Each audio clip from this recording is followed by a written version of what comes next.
She's got that sass in every way, talking fast, not a pause in sight. Leanie's got my head in a spin tonight. Oh, shut up, Leanie, can't you see? You talk so much, it's drowning me. With your white hair and sassy flair, just give me a breath, let me share. Podcast queen with a wicked smile, running jokes mile after mile. Try to speak, but in she slides. Leanie makes it a wild ride.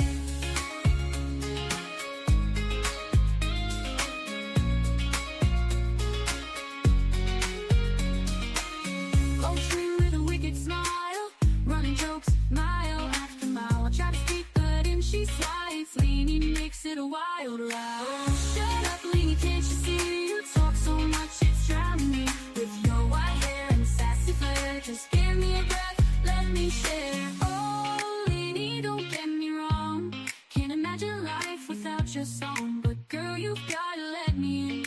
This ain't just your show to win. So here I stand with my mic in hand, trying to keep this show as planned. Leanie laughs, guess it's gonna stay a little secret every day.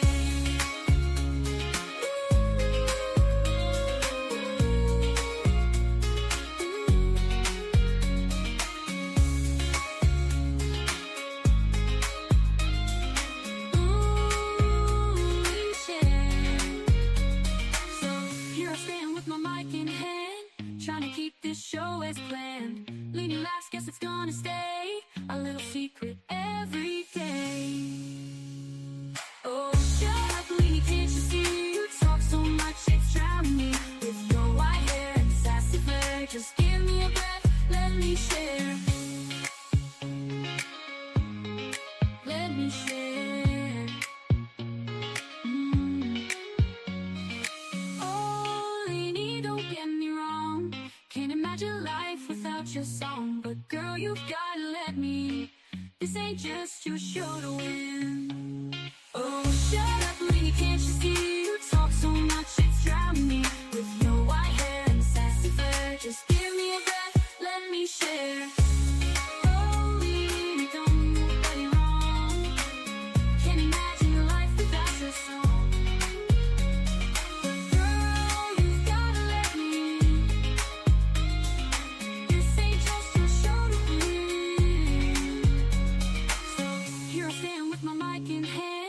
Trying to keep this show as planned. Leanie laughs, guess it's gonna stay a little secret every day.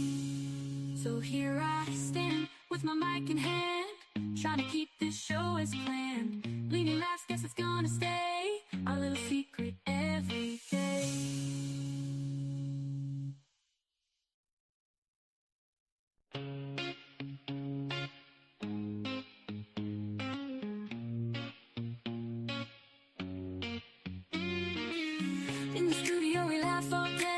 She's got that sass in every way, talking fast, not a pause in sight. Leanie's got my head in a spin tonight. Oh, shut up, Leanie, can't you see? You talk so much, it's drowning me. With your white hair and sassy flair, just give me a breath, let me.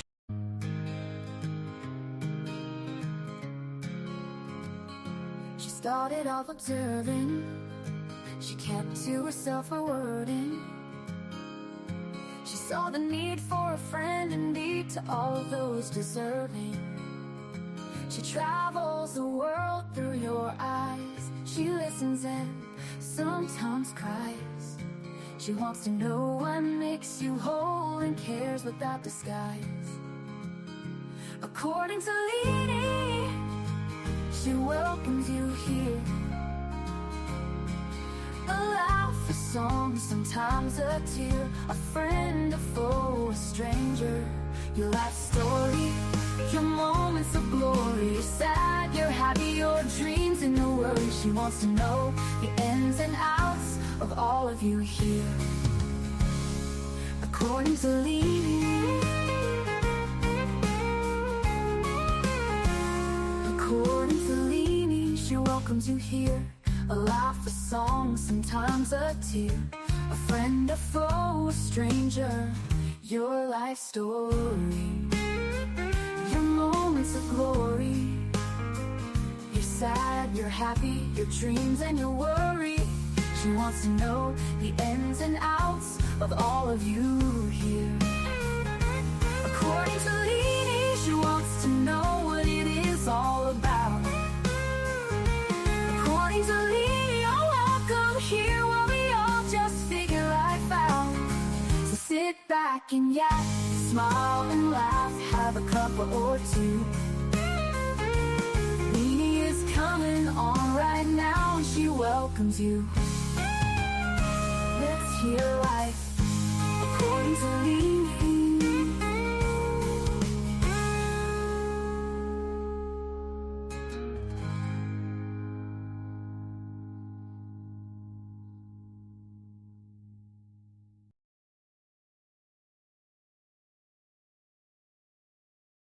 Okay, ladies, let me do a check before I do anything that you can hear me. So if you'd let me know, that'd be great.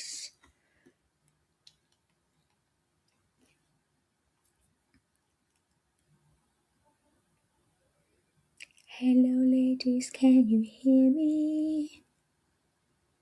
Tell me, please, so I don't sit talking to myself. You can hear me, thank God. Hello, ladies, thank you for coming in. So it looks like today I've got mods and new people. We have Dolores in the room. First girl to come in. Hello, Dolores. Thank you for being here. It means the world. So, okay. So, just to let you know, today we've got a new mod called Misty Blue. Is that hyphen? Is that a hyphen? Is that what it's called? 1X. Misty Blue hyphen 1X. Who's been here all week with us and on a few of our other things as well. And there's the doorbell, and it's been going non-stop for the past 15 minutes. And my mic is right up there, so I hope it is what I had to say. So yeah, welcome. We've got a new mod, as I just said, Misty Blue.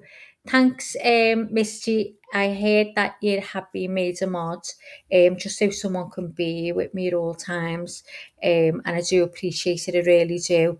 So I'm on my own again today, for part of it anyway. Leanie will be in later, she said.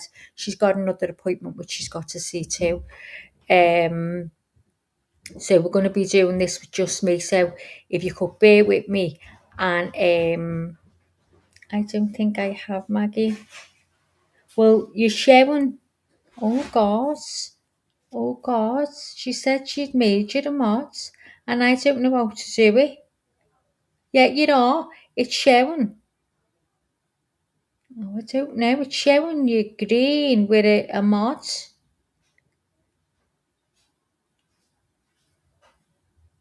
Oh, well, I don't know how to do that. Let's have a look. Let's see. Now, when I click on it, says delete.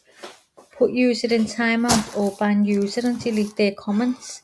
So I don't know. My son's huffing and puffing. If the door goes again, I can't. All right, I can't control it, can I? I'm on a live. Don't start having murder with me on a live stream. I wouldn't mind if he didn't get wound up when I couldn't answer the door. I'm trying to get in the shower. Who's getting wound up? I've been talking to people. I'm not getting wound up with you. I'm on a live. You're live. I'm getting in the shower. I can't get the door. It's going All right, so let the audience. Can you hear? He's getting in the shower and he hasn't got time to open the door. Oh my God, on a live. See what I mean? Every time I try to be professional. See what I mean?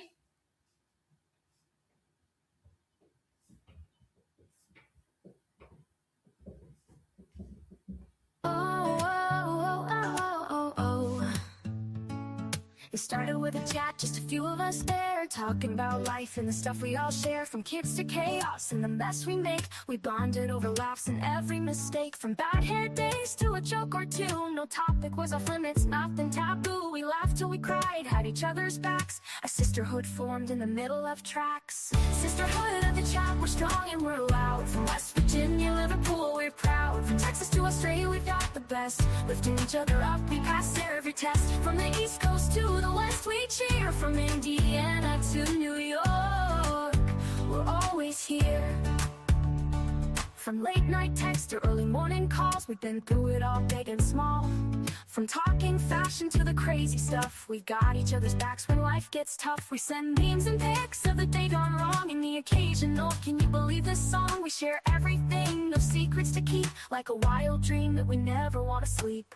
Sisterhood of the chat, we're strong and we're loud. From West Virginia, Liverpool, we're proud. From Texas to Australia, we've got the best. Lifting each other up, we pass every test. From the East Coast to the West, we cheer. From Indiana to New York, we're always here.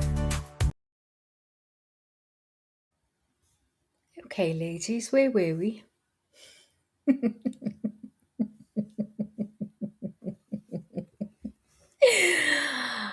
Oh, God, I so try to be professional, God. Why do you do this to me?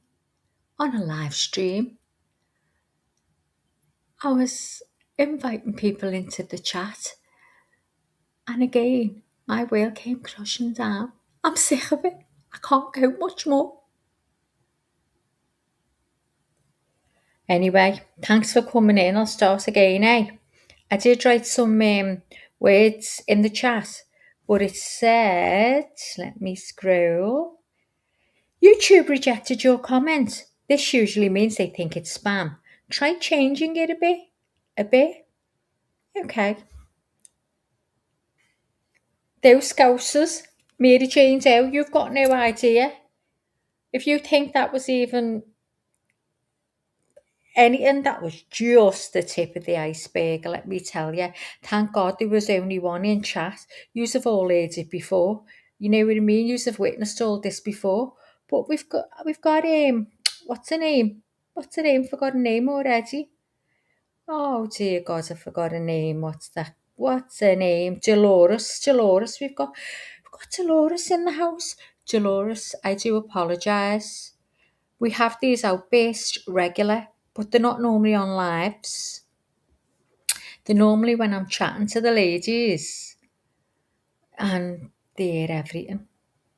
I mean, we had a full-blown murder the other night in the house. I was talking to Lenny, and here come to blows, fisticuffs. Oh, it was terrible. She was sitting there on the screen with her mouth open, shaking her head from left to right as if to say, "What the fuck? What the fuck?" And that made me laugh. I just looked at her and put my eyes up like that as if to say, "Oh, just sit back and take it all in." Dolores, I hope you enjoyed that little bit of a scuffle with me and my son, 'cause he's sick of answering the doorbell. So he's just said, "Well, if the doorbell goes, I'm getting in the shower. You better get it. You better get it yourself." Who's he think he's talking to? Do you know what I mean? I'm at work just as much as he is. Just 'cause he's at work and he wants to run in his dinner and get a shower, I'm not having it. I was at work as well. He could have come in and said, "Mum, cut the live a minute. Can I speak to you?" You know what I mean? Any decent person would have done that, wouldn't they? But no. Gotta make a show of me. But anyway, Dolores, welcome and thank you for coming in, and it's good to see you again. So we've got about 20,000 mods in the house. So we're safe today. Thank God, because I have a nervous breakdown when I think I'm on my own. And we've all got lives, do you know what I mean? We're all here, there and everywhere. So don't worry about it. But let's see. Men are all alike, just different sizes and colours. I'm telling you, I'm sick of them. Sick to death of them. I am. So I've got boxes here and bags, and I'm dead excited because I don't know what I've bought. So let me open it.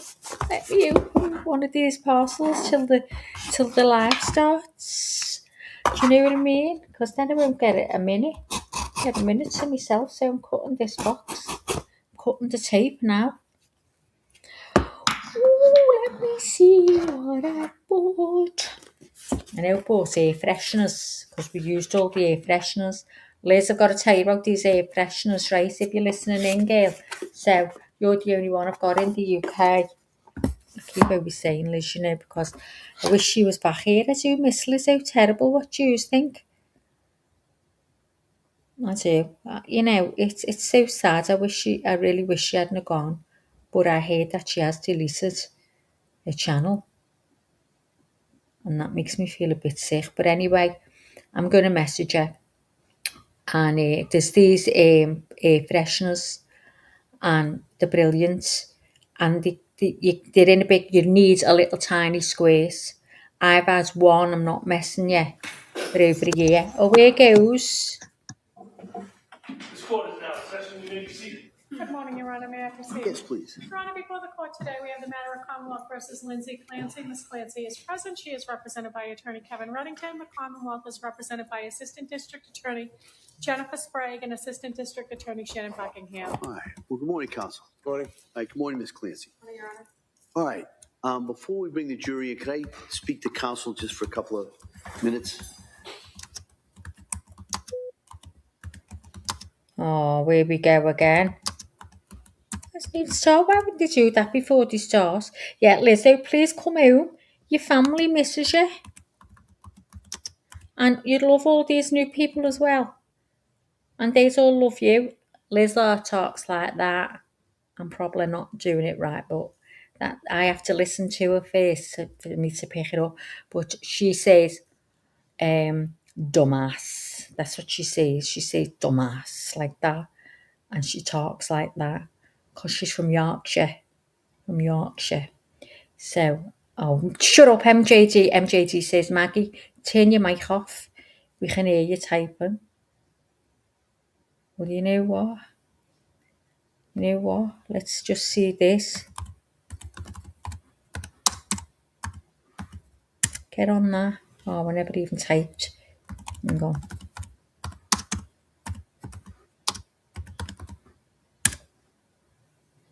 Do you know why I write things and it doesn't send? I click it.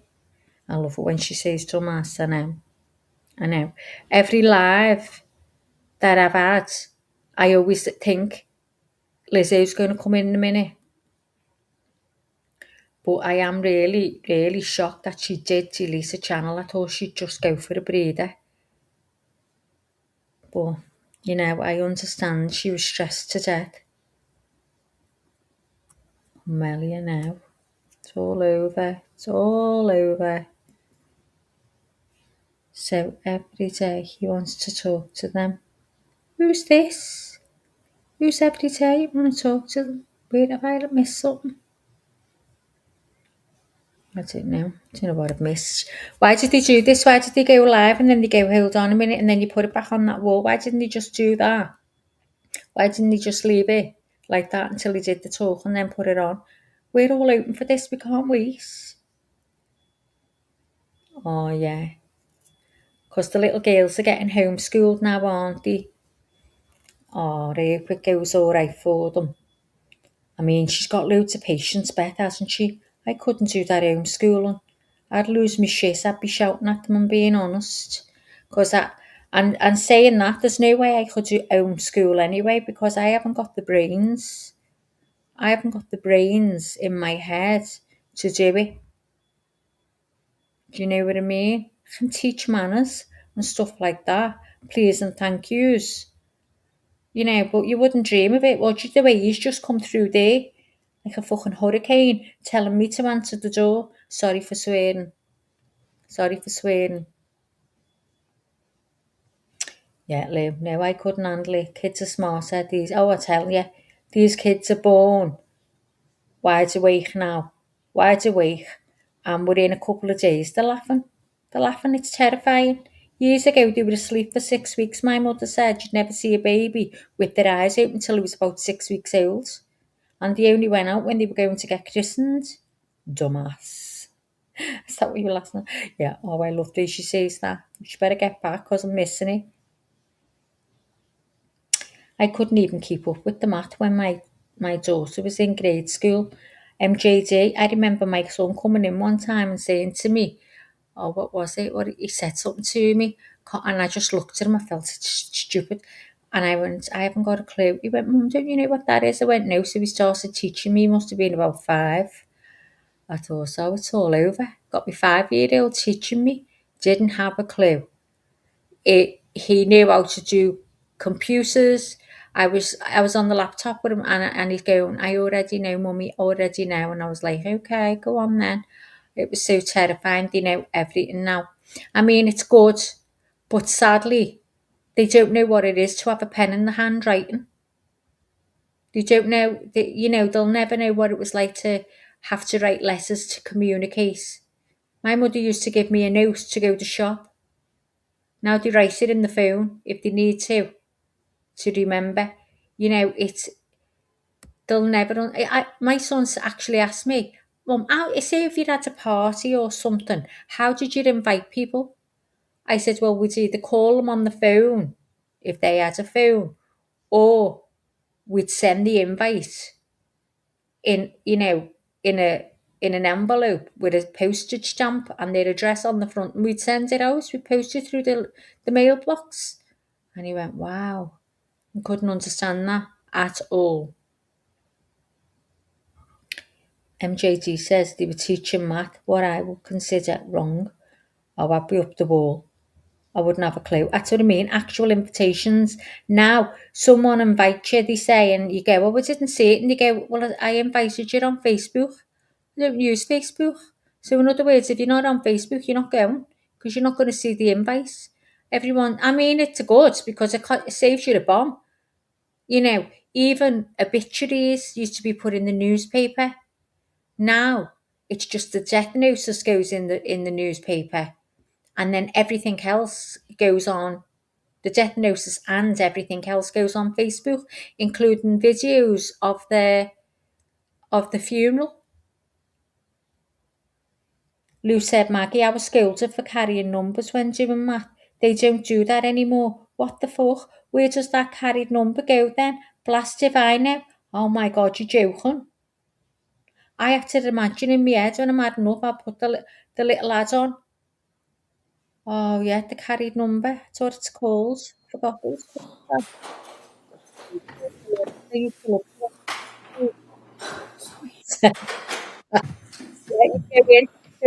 Go on and start dancing to all Motown. Woo!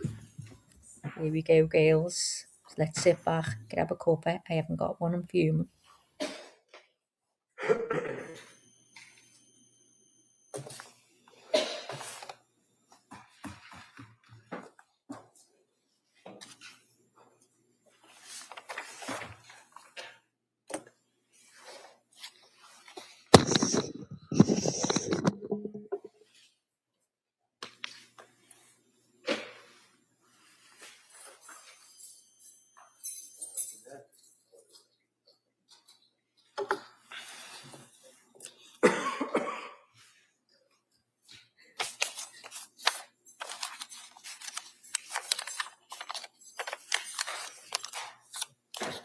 Don't tell me you can't see the course. Can you not see course on the screen? Don't mess, can you? My nerves are gone.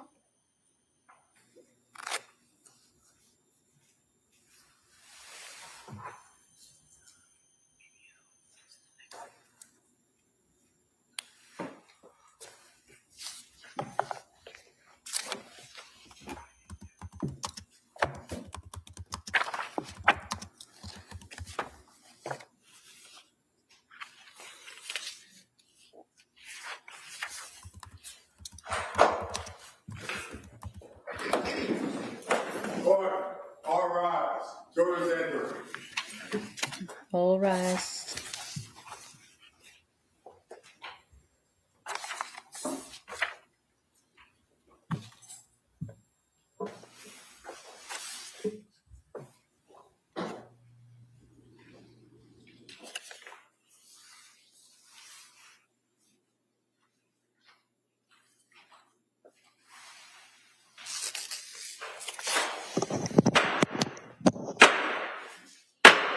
Hey, all persons having anything to do before the Honorable William Sullivan, Justice of the Superior Court, now sitting within for the Commonwealth. On the end of your attendance, you shall be heard.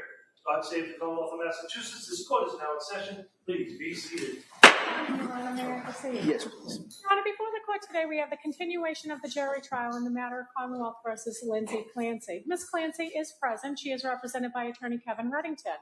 The Commonwealth is represented by Assistant District Attorney Jennifer Sprague and Assistant District Attorney Shannon Buckingham. All right. Well, good morning again. Nice to see everyone. Thank you for being here. what I'm going to do is I'm going to ask you those questions again, and then go over the schedule. Forget we are not, or you are not, sitting this afternoon, okay? And that's not going to change, so you can count on that. So let me ask you at this point, has any member of the jury read, seen, heard, or overheard anything from any source about any aspect of this case that would affect your ability to be fair and impartial as a juror? Next, is there any other serious matter or concern bearing on your service as a juror in this case that anybody needs to bring to my attention? Great. Thank you again for following those instructions. And what we're going to do is we're going to return to the Commonwealth's case. And like I said, we are not going to be, you're not going to be sitting this afternoon. The plan, and I'll double check when we get to that point, would be to return tomorrow at 9 o'clock and pretty much relatively full day tomorrow and probably Friday as well. But I'll double check as we go through that, all right? And I'll let you know as soon as I can if there's any changes to that schedule. So with that, I'm going to ask the Commonwealth to call their next witness. Commonwealth? Thank you. The Commonwealth calls Etan Negri.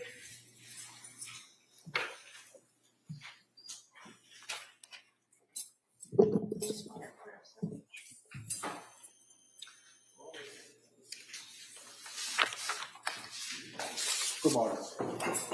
You stop right here. Raise your right hand to the clerk.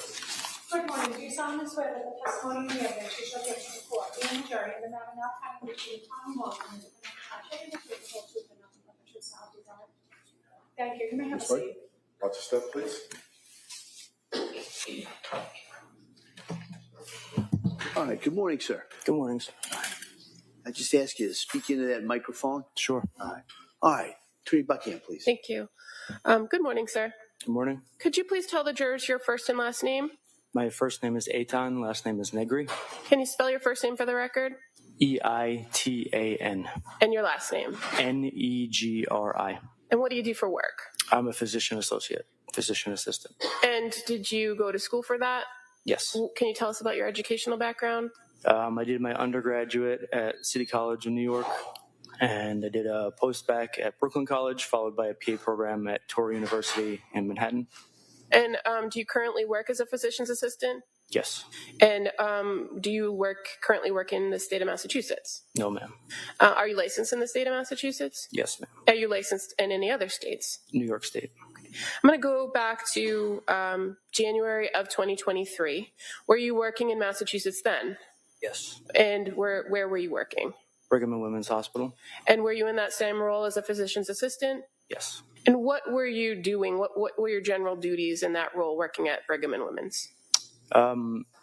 Generally, you assess a patient, you diagnose, you formulate a plan with an attending physician, and you execute that plan throughout the day. It encompasses various things. Were you working in any particular department at Brigham and Women's back in January of 2023? The trauma, burn, surgical ICU. Now, I'm going to draw your attention to a particular patient that came into the Brigham and Women's Hospital on January 24th of 2023. That patient was Lindsay Clancy. Do you recall encountering this patient on January 25th of 2023? Yes. And what did you do as it pertained to the care and treatment of this patient? I received the information from the shift before me, formulated a plan, examined her, assessed her, staffed that plan with the attending physician, and executed that plan throughout the day. And fair to say this particular patient had injuries that you were directed to observe, review, form that plan on? Correct. What were the injuries? She had multiple injuries. The most acute were injuries that were requiring consultation with other services, and the ones that I directly managed were the lacerations to her wrists and her just her wrists, actually. And as far as when you say she had other acute injuries, you were not involved in the care of her for those, correct? I was involved in the care that involved consulting other services to manage those things, yes. Okay, and as far as any sort of repair work that you were doing as a physician's assistant working with the trauma surgeons, what repair work were you assigned to do? Laceration repair. And on this particular patient, where were the injuries or lacerations that you were going to repair?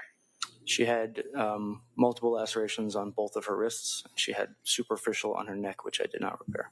Okay. And as it pertained to the wrists, did you go through that process of observing, reviewing, coming up with a plan, and then repairing those injuries? Yes.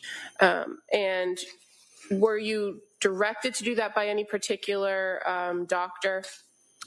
Not necessarily directed. A lot of those things fall within my scope, and since they were less acute, they kind of fell down the chain to me. Okay. And you're aware that she was being seen and treated by a host of other doctors, nurses, an entire team? Yes. Okay. As it pertains to the wrist injuries, what did you do to examine those areas? The first thing I do is assess the location. Then I assess the severity, whether it requires intervention by someone other than myself. In this instance, it did not. So then I proceed with just kind of protocol laceration repair. When would it be a situation where you'd need somebody else to intervene? If it required surgical intervention or suturing repair beyond my skill set, in this instance, it did not. Okay. And so referring to these particular injuries, when you observed them, did you observe any areas of active bleeding? No. And fair to say they had been treated by nurses and other staff prior to you encountering these injuries, correct? Yes, they were dressed and covered before I got there. Now, when you assessed them, you noted that they were bilateral, correct? Yes. What does that mean? It means on both sides of the body, so both wrists. Okay. And so referring to the right wrist, what were your observations of the injuries to the right wrist? The right wrist, as far as my reference to the note, is that she had a few lacerations, one of which was severe and deep enough to require repair. And fair to say that that right wrist injury was the one that you repaired was 3 centimeters deep.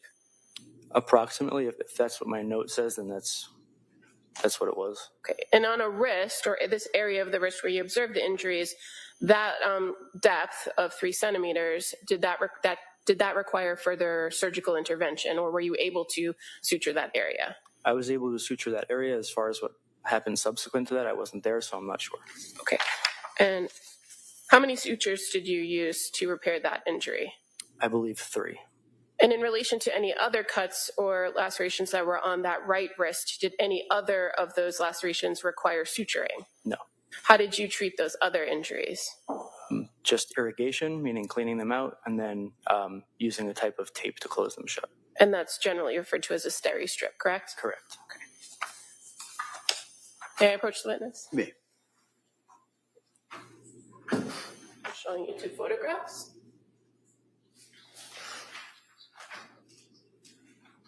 Do those photographs depict the repairs or the sutures that you did on the right wrist of Lindsay Clancy? Yes. I would move to admit these as the next 2 exhibits. All right, those may be admitted. 201 and 202.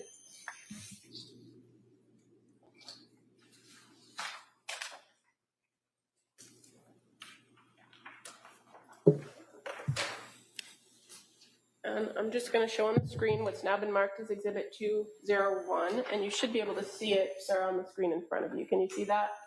Yes. Okay. And so this is the right wrist, correct? Correct. And those black lines in the middle of the photograph are those the sutures that you did? Correct. And just showing you 202, Exhibit 202. These white strips that are all around the injury, are those the steri strips? Correct.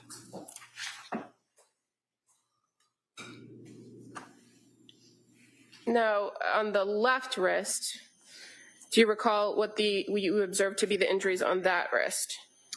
I believe there was a similar laceration, just shorter in length, that required fewer sutures. Okay. And fair to say, if your notes reflect that the left wrist had a 1 had one, meaning just a singular 2 centimeter deep linear cut, that would have been what your observations were of the injury that you repaired? Correct. And how many sutures did that injury require? 1 suture. And were there other areas that you observed that had some sort of laceration? I believe similarly just superficial ones that needed steri strips. And again, in treating this particular injury, when you came upon it, was there active bleeding or any concern that you needed more intervention other than a suture? At that time, no. I'm going to show you 2 more photos.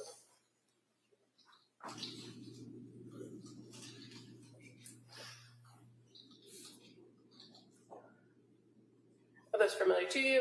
Yes. And are those the suture that you did on the left wrist of Lindsay Clancy? Yes, ma'am. I move to admit these as the next 2 exhibits. All right, that may be admitted, or they may be admitted.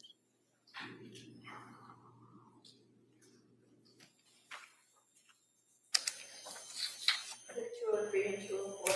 Thank you.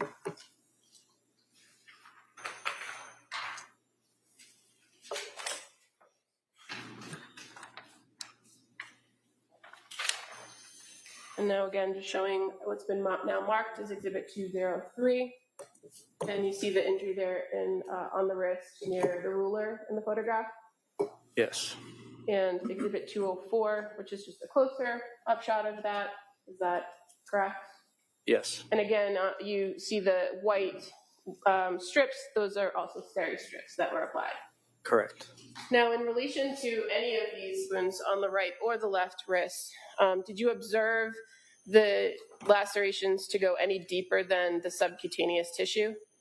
On my observation, no. Okay. And when we talk subcutaneous tissue, we're talking about that fatty tissue underneath your skin, correct? Correct. And did you have to return at any point, to your knowledge, to readdress these issues or do any further laceration repair as it pertained to this patient? On that shift, no. Do you recall if you did it on any other shift? No.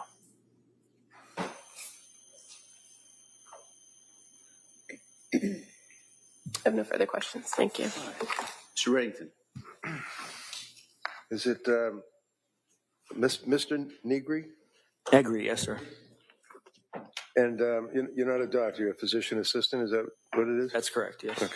And how long had you worked for Brigham and Women's prior to seeing Lindsay Clancy that on January 24, 23? I believe I was in my 2nd year of employment with Brigham and Women's. Okay, and you got to keep your voice up because people back here have to be able to hear you too, okay? I believe I was in my 2nd year of employment at Brigham and Women's. You're not suggesting for 1 minute that after you did your butterfly stitches, Lindsay could have got up and walked out the door of the hospital, right? No, sir. And would you agree with me that, in fact, she was critically ill when you saw her, right? Yes, sir. And she certainly wasn't critically ill from COVID or a flu or something like that, right? No, not to my knowledge. You know that there are notes that are prepared for the records from the hospital. For example, on January 24, 2023, hospital admission form is filled out. Do you know a Dr. Jeffrey Andrew Anderson? Yes. And he was, what was his position that night? He was one of the trauma surgeons and also one of the intensivists, the attending physicians in the ICU. All right. And you've had a chance to review a number of records and photographs with the DAs, I imagine, right? I've reviewed my own procedure note. Okay, so what does that mean? It means I reviewed the note that I wrote myself regarding the laceration repairs. Okay, is that the note that indicates that it appears as though that, for example, on the right upper extremity, there's a 3.5 centimeter deep laceration on the volar aspect of the wrist? I don't believe that I commented saying volar specifically, so I don't know if that's in regards to my note, but I believe my note did say about 3 centimeters deep, yes. Okay, so do you recall indicating in your note that it was superficial laceration, or did you indicate that it was a deep laceration?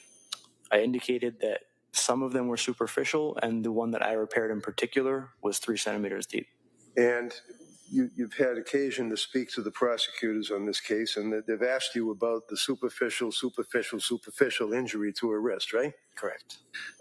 In addition to the, as indicated on page 75 of the Brigham and Women's Hospital record that I have, and we can fix that with other records if it doesn't coincide.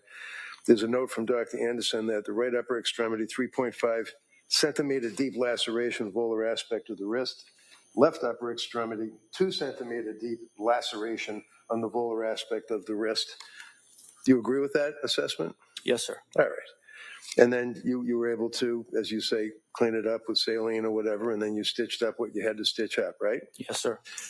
Did you have anything to do with the massive transfusion that she had? No, sir. Do you have anything to do with the treatment of the transected spine that she had, the shattered spine? No, sir. Do you have anything whatsoever to do with the insertion of tubes on both sides of her body and the draining of the blood that had pooled in her middle cavity? Just the management of those tubes after, but not the placement. Okay. So you were there while that was done? I was there managing once they had been placed, but I was not there for the placement of them. Okay, but you knew that they were in there, that they were draining the blood. Okay. Yes. And do you know where the blood came from that was in her middle extremity? I don't know specifically. I'd have to refer back to the imaging reports. In any event, you know that shortly thereafter she coded, right? Yes. Were you there for that? No, sir. And basically, that means that the patient has, in effect, died from cardiac arrest, right? Not necessarily died, but their heart has stopped beating for that. And then there's the crash teams and everybody hopefully revives the person, right? Correct. And you guys did that, or they did, and they were successful reviving her, correct? So without going through everything, you'd agree with me, sir, that your observations would be of the wrist, the repair, and the taking care of the tubes after they were inserted into both sides of her chest. That's correct. And that was your involvement extended, correct? You're all done after I was involved in the ongoing management of her care throughout the day, but just as you stated, not the things that you asked me about. Okay, thank you, sir. Sure. I'd offer these. They're part of the record. Yeah, they're right about this. I would object if we could approach. I don't want to have a jury having to go through 10. No, I know that. Listen, you want to mark them for identification, and then we can address that. Thank you, sir. Okay. I may just with a few questions. Sure. Mr. Negri, I'm just going to approach and show you. Hold on a second. Is that Mark? Okay, thank you. All right, thank you. Just to show you a page from the records that's labeled Brigham and Women's, page 76. You can hold it in front. Specifically the highlighted area? Yeah, I would direct your attention to the bottom paragraph where it says exam.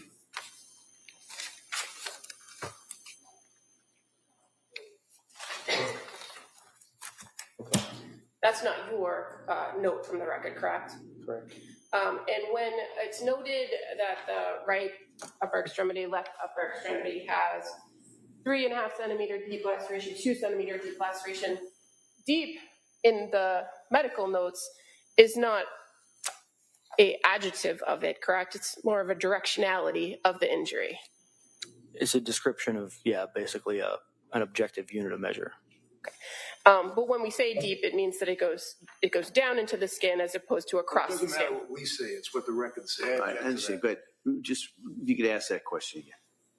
As far as your assessment of injuries, deep goes down in the skin as opposed to across the skin. Correct. Okay. And as far as Dr. Anderson goes, you knew that him to be one of the attendings and a trauma surgeon in this case. Were you aware that on January 24th, he had examined these injuries and indicated they did not require repair at that time? I don't recall specifically. I'm sorry. But you came in to repair these on January 25th? Yes. Okay, thank you. Sure. Is there anything on that? Oh, thank you, Judge. All right, thank you, sir. Thank you. You're all set.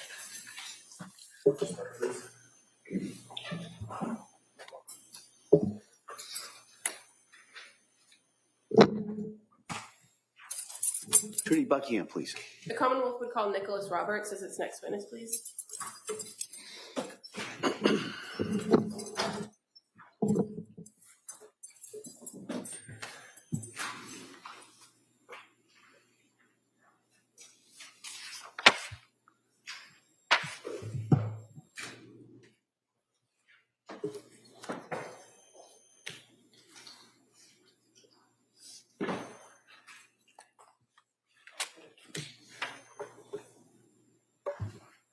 Good morning, sir. Can you stop right there? Raise your right hand for the clerk, please. Good morning. Do you solemnly swear that the testimony and the evidence you shall give to the court and the jury in the matter now pending between the Commonwealth and the defendant shall be the truth, the whole truth, and nothing but the truth? You can have a seat. Why don't you stop, please? Good morning, sir. All right, counsel. Thank you. Good morning. Good morning. Could you please tell the jurors your first and last name? It's Nicholas Roberts. And where you currently work? I work for a company called Thermo Fisher. What is that? What do they do? They sell plenty of laboratory-based products, including refrigeration. They sell solvents. They do instruments as well. Prior to working for that company, did you work for the Massachusetts State Police Crime Lab? I did. In what unit did you work for the crime lab? I was in the toxicology unit. How long did you work for the crime lab? For about 9 years. And in working for the crime lab, what kind of training and experience did you have to work in the toxicology unit?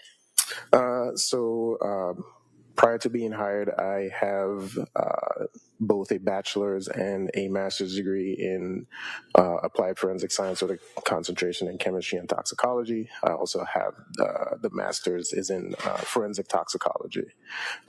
While being hired on the job, they provide training for all the in-house stuff that we test for, which includes not only a theory-based training, but also practical stuff so that you can analyze and run all the tests that we do in-house.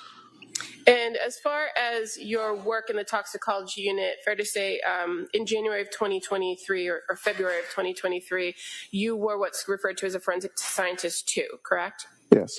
And throughout your time at the Massachusetts State Police Crime Lab, did you have to undergo competency tests and proficiency tests? Yes. And why is that? Why do you have to do that? So mainly it's to... I know hold on. We get to go one at a time. Okay. I'm just saying, I know he's qualified, and I have no problem with his credentials and his testimony. All right. Counsel? Thank you. Sir, in working at the State Police Crime Lab, did you just work in the toxicology unit, or did you work in any other units in your time there? No, only in toxicology. Okay. Now, as it pertains to the toxicology unit, fair to say the State Police Crime Lab has a specific set of protocols and procedures that are followed in every case? Yes. Okay. And at that time in February of 2023, was the State Police Crime Lab using the batch review process? Yes. And so when the state police use this process, there are a number of different technicians or forensic scientists that work on any given case. Is that fair to say? Yes. And at the end of it, one analyst is responsible for reviewing all the data and authoring a report? Yes. And based on your training and experience, if you're that person reviewing the data and authoring the report, do you have the ability to interpret some of the data in the report? Yes. Or data in the testing, I should say? Yes, we review all the data that is provided within the case file.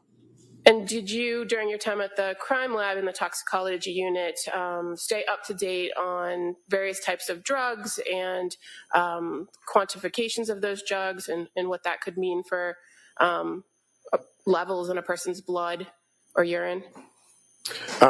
Yes, they keep us up to date on drugs that are commonly used. So one of the roles in the toxicology unit is for you to report whether substances are detected in blood and urine. Is that fair to say? Yes.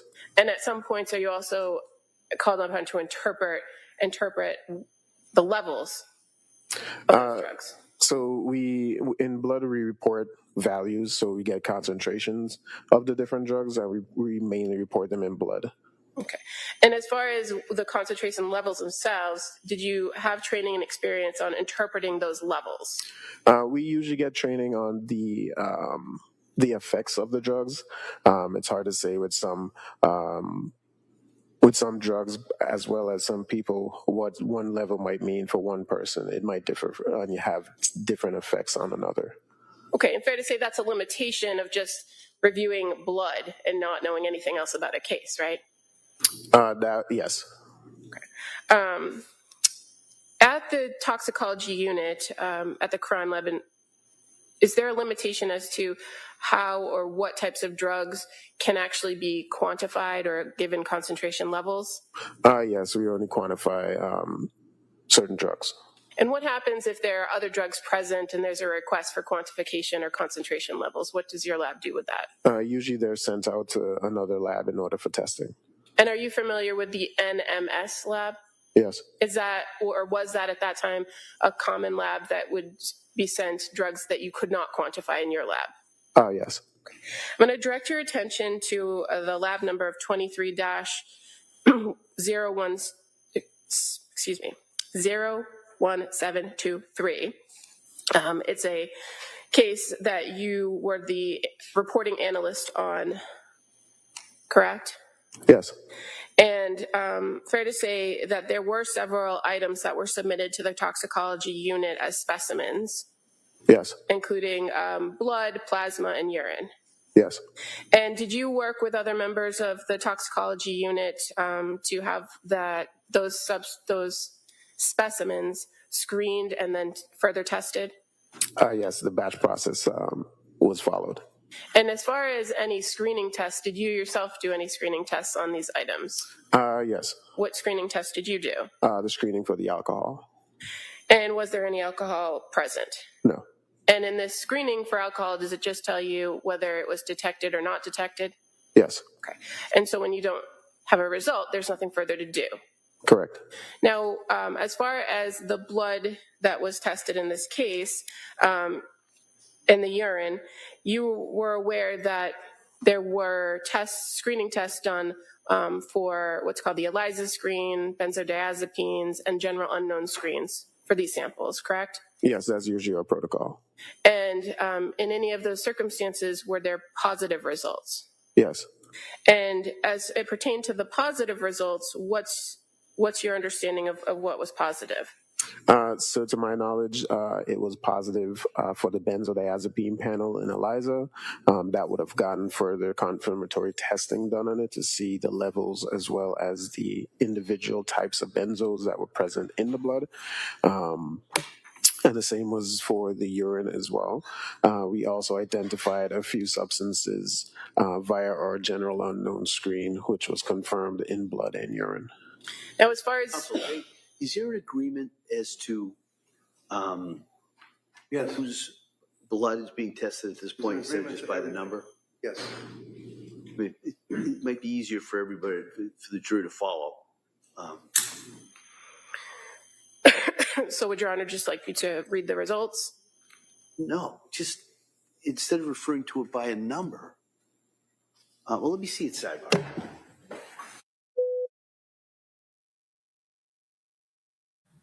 Oh, I missed that. What happened there? I was busy to say when I'm typing, I don't listen because I've got to concentrate on me typing because my fat fingers keep typing the wrong words. So, I've missed it. Can you tell me what happened? Good morning, old lady. Oh, thanks for coming in. Gillian, she was really unwell. She was going through a psychosis episode. She was hearing a voice telling her to kill the children and herself. She asked for help numerous times. She's got a list of meds that she was given, one after the other.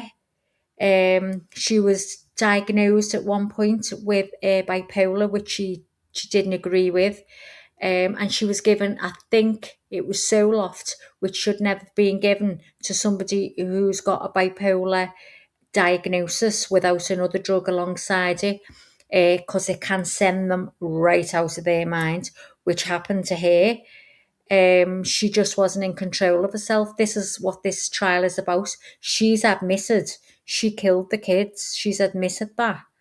But what this is about is whether it was premeditated or because she was unwell, postpartum, mental illness. This is what this trial's about. Yeah, that's the first time I've seen him get chasey as well. He's normally really nice, isn't he? And, dead chilled, laid back. So, I don't know. Can anyone tell me what happened then? Let's scroll up and see if anyone already did while I've been yapping. No. Does any of you know? Can you tell me, please? Lisa said, in my opinion, the judge is trying to make the test results less complicated to understand. Good for him. Yeah, why can't he just say simple terms? Here we go.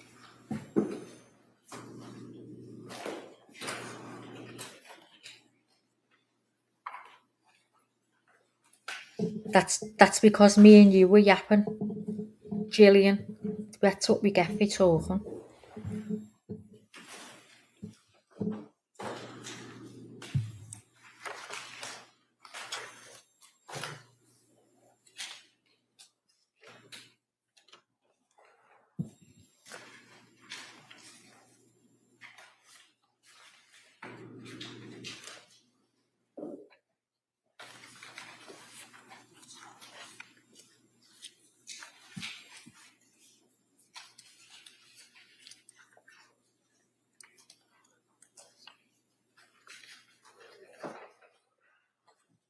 Sir, I tell you that your report was previously entered as Exhibit 183. Have you had the opportunity to review your report before coming today? Yes. And so the lab number that we've been referring to, you're aware that the person associated with that lab number was actually a woman by the name of Lindsay Clancy. Yes. Okay. Now, as far as the testing that was done, you received results to the positive benzodiazepines in the screen, and then it was confirmed, correct? Correct. How many benzodiazepines were present? There were at least 4 or 5. Okay. And were you able to get concentration levels from the blood samples after that screen and the confirmatory tests? Yes. And again, already in evidence, but the toxicology report for item 10-101 on the blood with those benzodiazepines, there's diazepam, correct? Yes.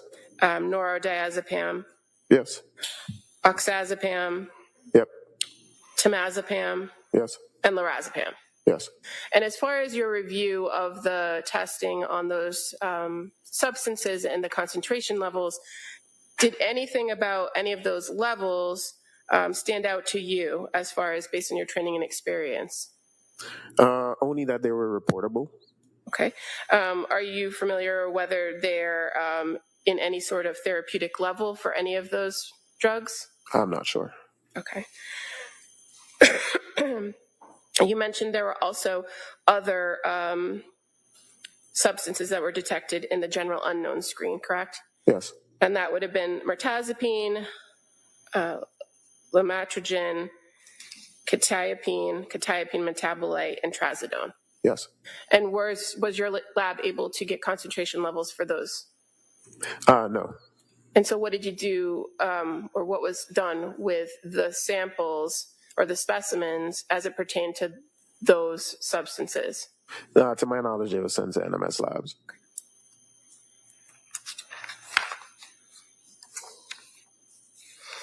And you've previously stated that you are trained on effects of certain types of drugs, but your limitation is you don't know how it affects a particular individual, correct? Correct. These particular 5 benzodiazepines, do you know where they fall in the type of drug, what the general effects of those drugs are? Benzos tend to be central nervous system depressants. Okay. And the ones that were detected, but you don't have the levels for, mirtazapine, and the list I read, what category are those drugs? Those tend to also be central nervous system depressants. Quetiapine in particular is usually known to treat bipolar disorder, schizophrenia. And as it pertains to the presence of the 5 benzodiazepines, your testing is limited in that you don't know whether that was from one medication or multiple medications, correct?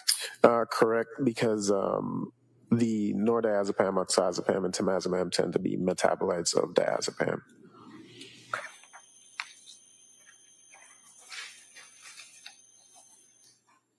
No further questions. Attorney Reagan. Morning. Morning. How you doing? Not too bad yourself. All right. Just a couple of brief questions. First of all, this would be a blood sample that was taken from Lindsay on a particular, like one day. This is not a panel of a bunch of different samples, right? To my knowledge, there would have been a few different test tubes submitted to us. Okay, test tubes, but when you draw in other words, when you draw the blood, it would basically be the same time that they put it in different test tubes. Yes, I'm not familiar with these specific ones, like if they were done over a span of time. But usually, that's fair enough. I mean, yeah. But you have the test tubes, and you know that it's Lindsay Clancy's blood, right? Yes. And you'd agree with me that that's a fairly large number of drugs and metabolites that are in that particular blood sample, right? I've seen more. Oh, I'm sure, but nevertheless, that's still a large number of drugs, though, right? Yeah, there's quite a few. And you don't know, as a working your job for the state police at that time, you don't know how many of these drugs are coming from scripts, prescriptions, and things of that nature, right? No. One of the things that you had mentioned were metabolites, and you said that because the district attorney asked you about different benzodiazepines, this PAM, that PAM, this PAM, that PAM, and then you responded and said, yeah, but there's a lot of metabolites involved in that, right? What does that mean? So a metabolite is just a breakdown of anything usually by the body. So you have what we call a parent drug, and the body, if you ingest that, the body would then break it down or put it into a more digestible form in order to get rid of it. Okay. So when you have a number of metabolites, for example, someone may have a prescription for amitriptyline or a prescription for Zoloft or Ativan or something. And they take the pill and it's in their system, and then over time it would metabolize and there'd be different PAMs or whatever it is that would break down into the blood. Is that right? Yes. How about tetrahydrocannabinols, THC, marijuana? What was the level on that? To my knowledge, we didn't find any. No marijuana, right? Correct. Thank you very much, sir. All right. Attorney Buckingham, any redirect? No, thank you. All right, thank you, sir. You sit down there.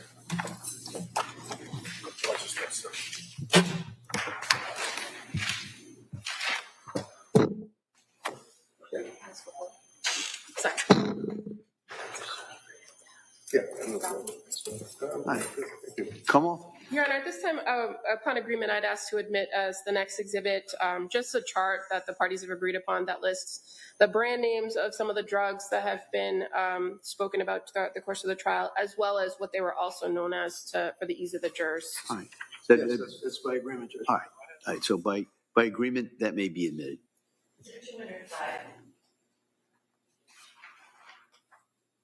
And the Commonwealth would call Dr. Jonathan Brower as its next witness.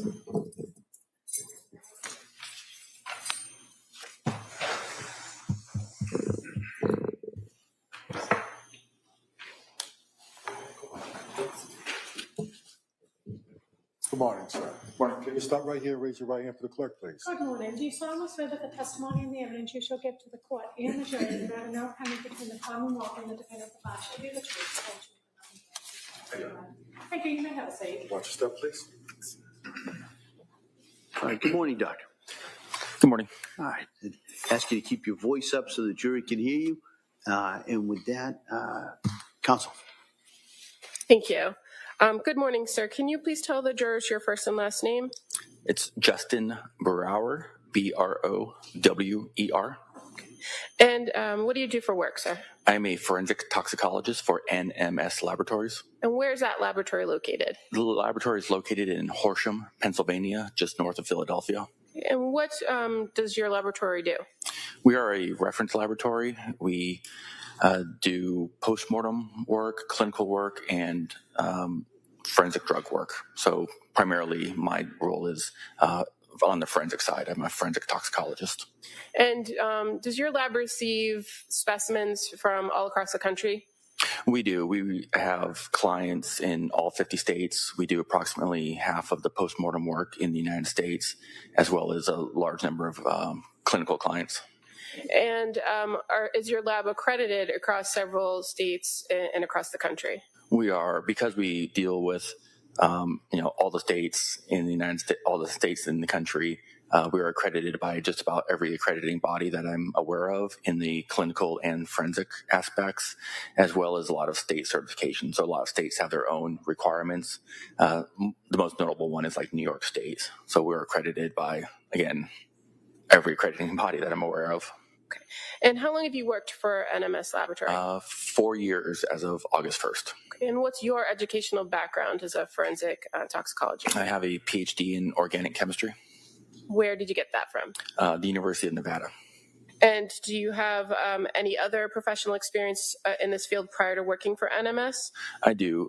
Before joining NMS Laboratories, I was a laboratory supervisor and then forensic toxicologist for the North Carolina Office of the Chief Medical Examiner, which is a statewide system. So we did the postmortem toxicology work for all 100 counties of the state of North Carolina. And when it comes to your role in the forensic area of doing the toxicology testing, what is your role in the NMS lab when it comes to cases that come to the laboratory for forensic analysis?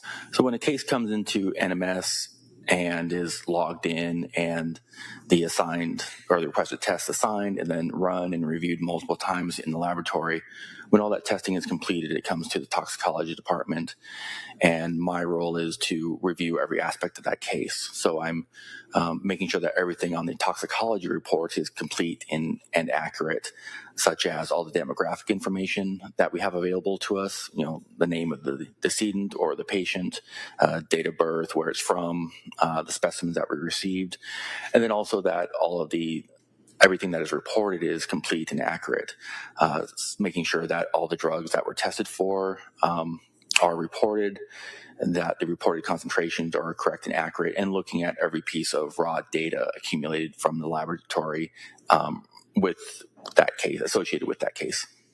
Fair to say the NMS laboratory uses a batch review workflow. That is correct. So we not only run the cases in batches, so we don't run one case at a time. That's not very efficient. I don't really know of any laboratory that does that anymore. So we will run cases, 10, 15, 30 or 40 at a time.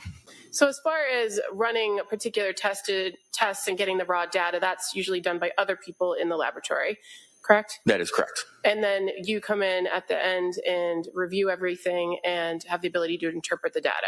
That is correct. Your training and experience as a forensic toxicologist, does that allow you to interpret concentration levels of particular types of drugs? It does. Now, as far as the testing done at NMS laboratories, the traditional testing is kind of the drug testing, the panels for different common drugs, correct? And typically, we have clients request panels to be run where we're looking for, multiple drugs and classes of drugs at a time. But are there circumstances when outside laboratories or outside individuals retain your lab in order to run specific tests? Oh, absolutely. Now, I'm going to draw your attention to this particular case. Was your laboratory provided a blood sample from the Massachusetts State Police Crime Lab in April of 2023? I believe so. I'd really like to see the toxicology report so I can just confirm all of that, please. Sure. I have no objection to that. Sure.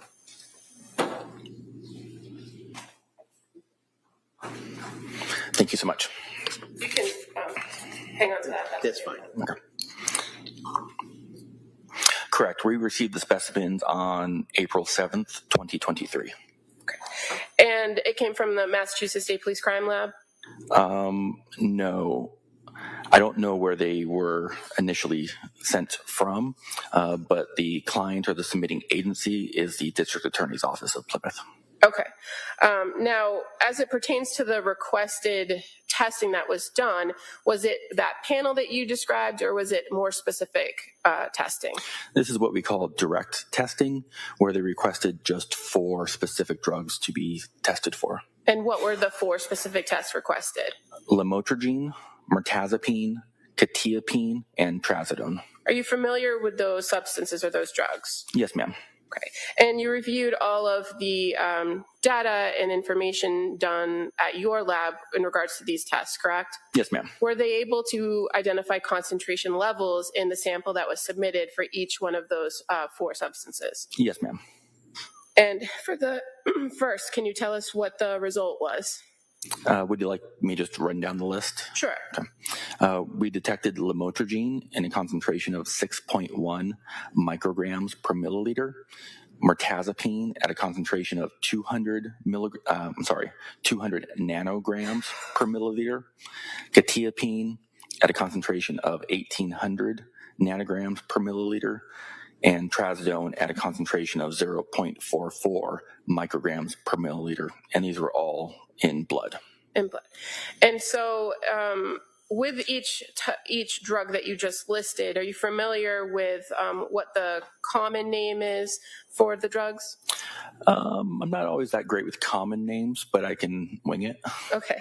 Well, the lamotrigine, and forgive me if I botched That's okay. the pronunciation, that's also referred to commonly as Lamictal. It is, correct, Lamictal. What kind of drug is that?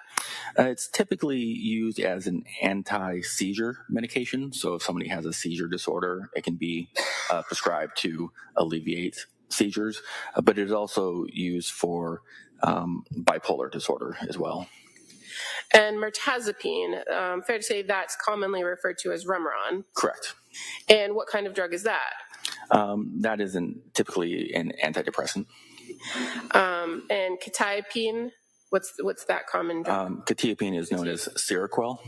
And fair to say that's an antipsychotic as well for bipolar? Yes, ma'am. Are you familiar with whether that often can be prescribed in low doses for sleep? It is. It can be for insomnia. And trazodone, what's the common name for trazodone, if you know? I am drawing a blank on the trazodone. If I suggest trazamine, is that familiar? Not the one I'm most familiar with, and I apologize. That's okay, but you're familiar with trazodone? Correct, And what class of drug is that? That's an antidepressant. Now, in your review of the levels that were detected in these 4 tests for each of these substances, do any of these levels appear to be outside therapeutic concentration levels? The only one that's a little elevated would be the quetiapine. Okay. So we're gonna take a very short break at this time. All right. So this will be a short break, and we'll come right back. All right. All right. Please go to notebook, please, from the chairs.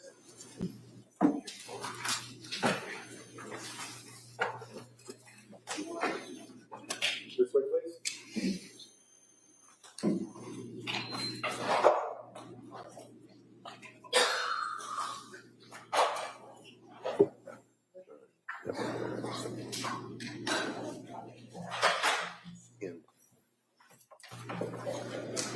So does anyone understand the level of those meds?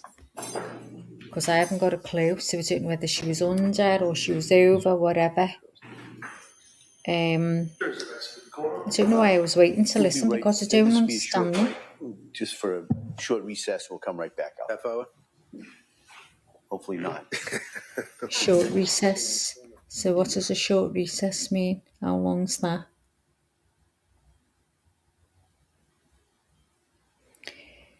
So King says, and typically you don't give a benzo to someone with bipolar mood disorder. I know she was given all kinds. She was on a cocktail of drugs. Gillian, I don't know. He's just been reading them out, but I don't understand them. Oh, hello, Irish. I didn't see you coming in. Hello, love. I've been opening parcels here. There's been a big fight with me and my son at the beginning of the live. How shameful. All over the live. When I'm trying to be professional Irish. He did that to me. Walking in here with an attitude. Who does he think he is? Alex said the ad coke. Oh God, it's gone off the screen. Gone off the screen. I have to read something else. Colorado Gamer said the system is set to make everybody criminals and tax tax that 71% of all the Americans have paid a fine or restitution due to the criminality of the system. By that number, USA is a country of criminals. Melly said, I was just thinking the same, Irish hottie. Gillian said a lot of patients with bipolar are put on benzos. Right, I don't know these drugs. Obviously, I'm from the UK and I've never heard of them here. That doesn't say they don't exist, but I haven't heard of them. I've heard of Prozac, amitriptyline. So I've heard of them, but I don't know, what those drugs are. But it looks like a cocktail of just disaster. I mean, she would cry for help so many times. She went, it's listed.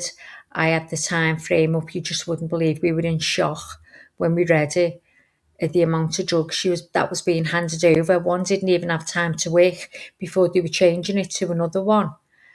And then she said to her husband, and I think it was her mother, that she was having thoughts of harming her children. Well, I'm sorry, and this is just my opinion. The kid should have been moved anyway, but as soon as you heard that, it was an imminent thing. You just had to get them kids out. You're not going to take chances, are you? And you're going to make her understand, that the kids have got to be moved, because apparently it was said that she was controlling, saying nobody could look after the kids like she did. Well, she's just going to have to let her, him as her husband, take care of the kids. There was a whole family there that needed to take them kids out of the way, but no one did. And it's too late.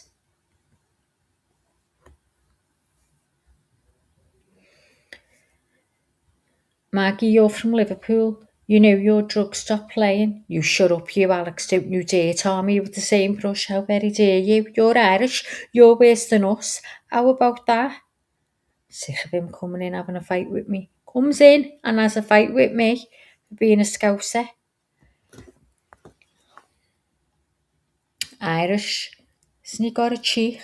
Hey, them Irish are worse than us. They're always dancing in Dublin. Over the bridge. Yeah. 515 away. Now, I think that means get a help. Does it, Misty? Oh, Misty, you're showing blue. So, guys, Misty is a mod today. We were modellers yesterday. By the time I got off the live yesterday, I got out of bed, got myself ready, got on the live, and then got off the live and went to bed. That's how long we were on it. Gillian said, I don't even know how she could walk. I know. Lisa said, Maggie, don't make me come hug you. Lisa, you can come hug me all you want. Yeah, they should have had a section, Misty. 100% they should have had a sections. I mean, I don't know whether that can be done over there the way it can be done in the UK.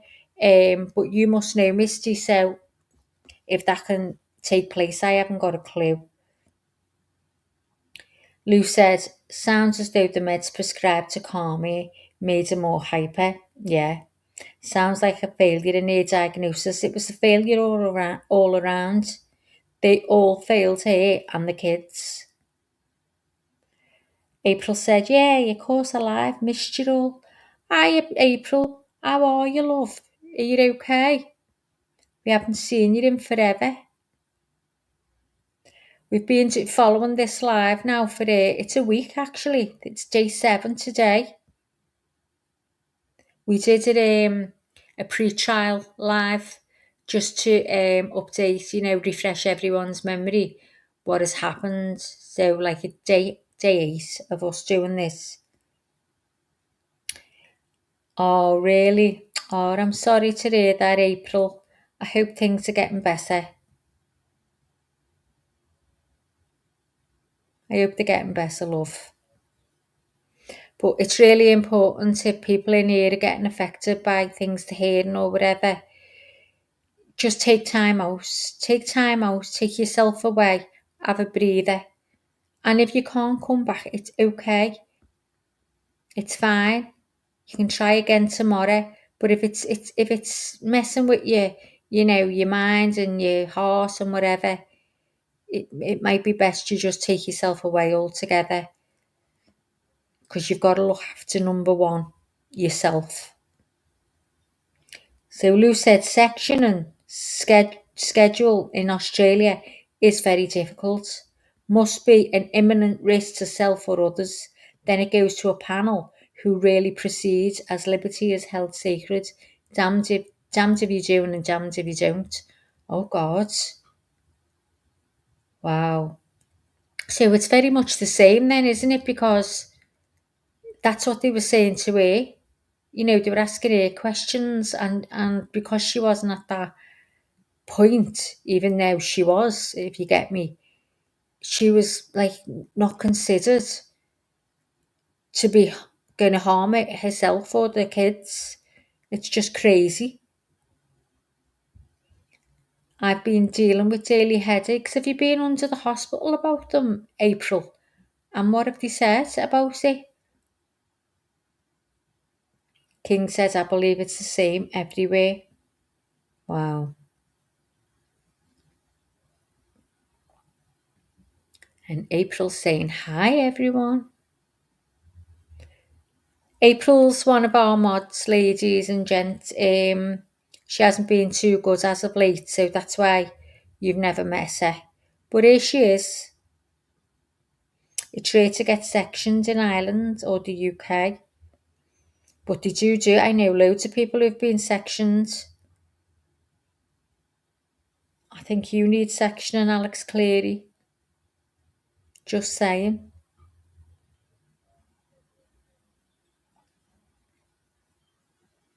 Well, we've got 128 in the bushes right now.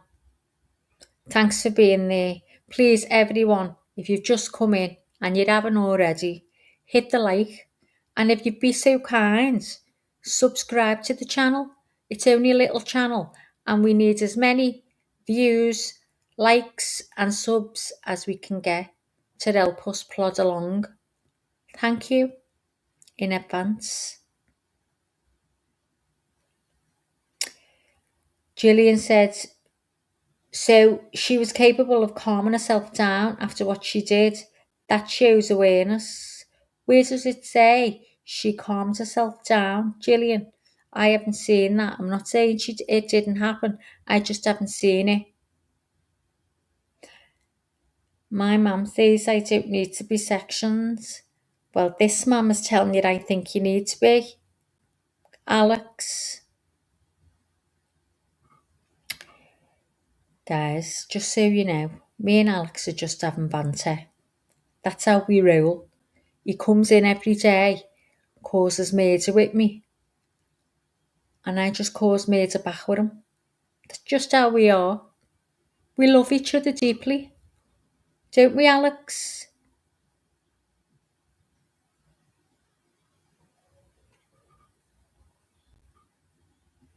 Gemma's saying she needs to be sectioned. Gemma, I think at some point in our lives we get to a place where we think we need it as well. You know? Absolutely. It's all love, Alex says. Totally. We're wrapped around each other. Me and him are like that. Tight, aren't we, Alex? Lou says a big Q to everyone in the book. QE. No, it's a big QE to everyone in the bushes. And you know what? Someone said yesterday, was it you, Lisa? What's QE mean? That's just oh, what do? We go, you. If we're trying to get someone's attention, my mother used to go like that. You. I used to say, Mum, stop it. She'd go, oh, shut up. I used to say, you're making a show of us. And she'd go, well, making a show of you. I'm not bothered. Who thinks I'm stupid? You. And I'd die.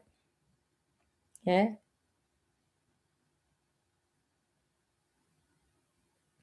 Gillian, if she wasn't taking her meds to calm herself down after, then what? I mean, when she threw herself out that window, Leonie's saying, did she land on her feet or her head? But we don't know. Leonie's like, did she really mean to kill herself? Because if she was going to kill herself, she'd have thrown herself head first to land on her head. But Leonie's now in the mind of she wasn't in her right mind. She'd lost it. She was full of meds and she didn't know what she was doing. And that's where I'm at. Now, me and Leonie have changed our minds about 3 or 4 times throughout this case because as we go along every day, we're learning new evidence. And you can only go by the evidence. You can't go by what you feel. That's wrong. You've got to go by the evidence, haven't you? But you know what? I'd hate to be one of them jurors because I don't think I could live with saying someone was guilty of like saying it was premeditated when and then it really wasn't. I'd be terrified I'd made the wrong decision. I would be terrified. And I've been a juror for 2, but thank God it's never been for something like this. Yeah, Kingdom said she dated B1 too. Oh God, I couldn't. But she did cry for help. And, you know, like someone said before, her body language, the way she's sitting there, it's never changed. Every time the camera has been on her, she looks no different. She hasn't budged an ounce. She hasn't moved an ounce. It's like the only thing moving is her eyelashes, is her eyelids blinking. Or when that lawyer of hers, you know, speaks to her, holds her hand.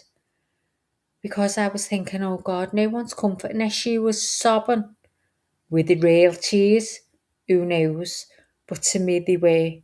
And I thought, no one is consoling her. I didn't see the lawyer holding a hand until Leonie pointed that out. Kingdom said, well, if she's taken half the medications that they prescribed before, no wonder only her eyelashes are moving. Exactly. No, but I'm talking now. I'm talking about now, Kingdom.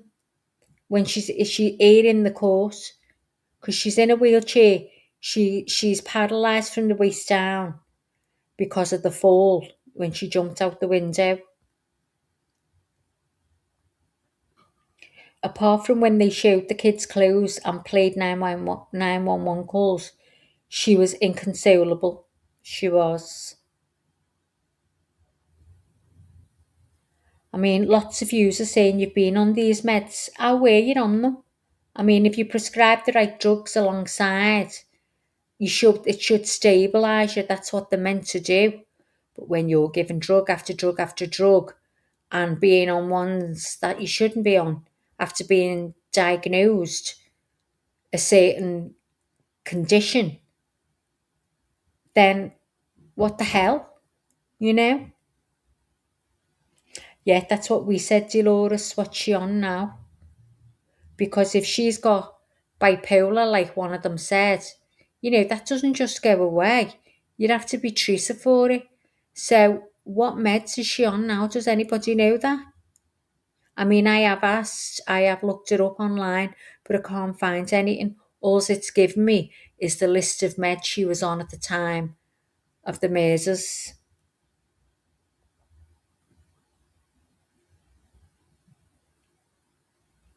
Yeah, Gillian, they should have been moved. I can't understand it.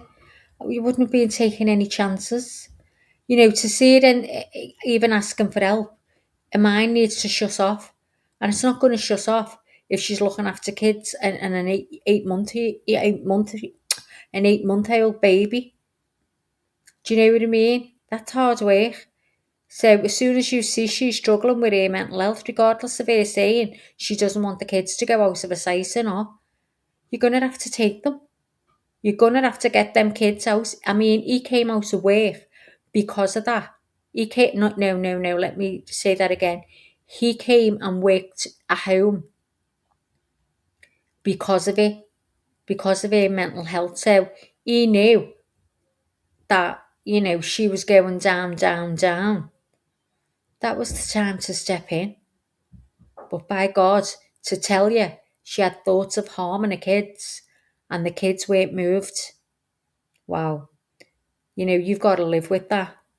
And, you know, she's living in her own hell now. She's already, you know, in hell. And he is. Lou said, oh my God, glad I wasn't paying attention hours ago. My notifications for this live has just came through now. Are you joking? Oh my God, loads of people are saying they're not getting the notifications for this channel, and we don't know why.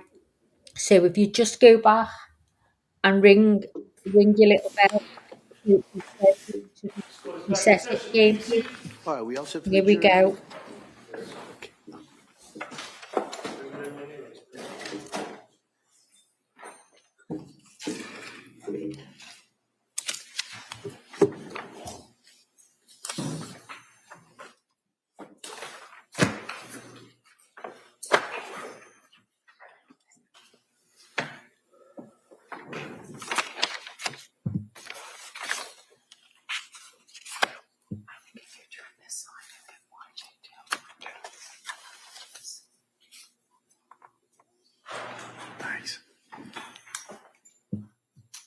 Court, all rise. Jurors enter.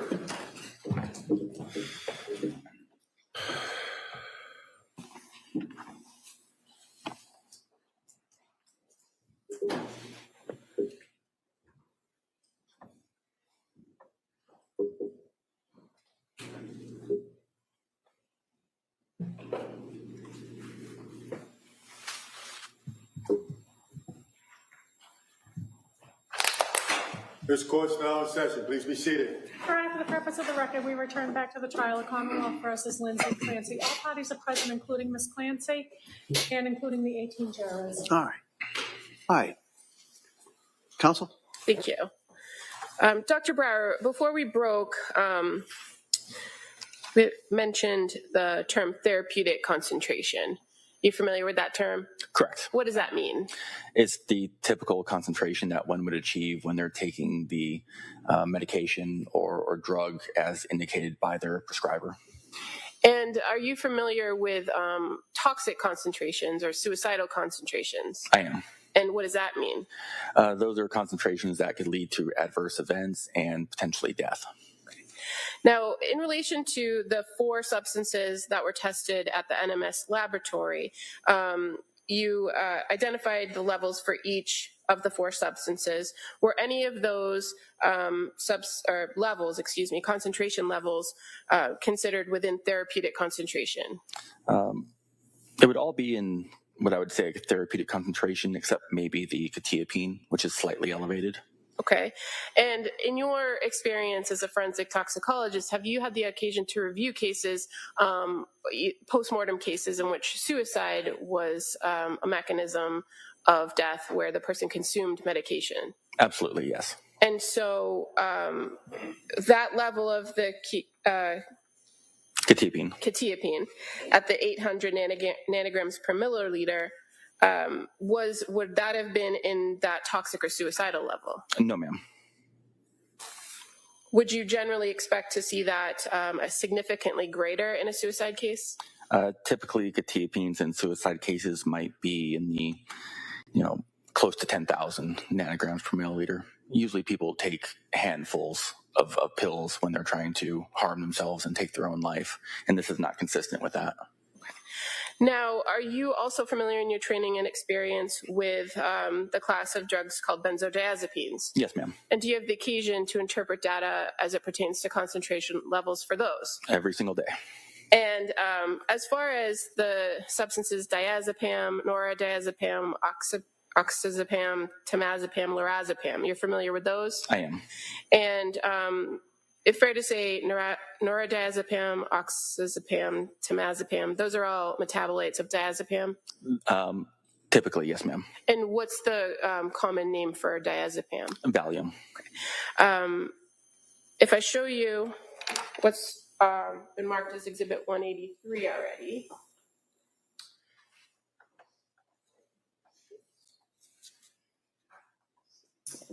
Can you see that on the screen beside you? I can, yes. Okay.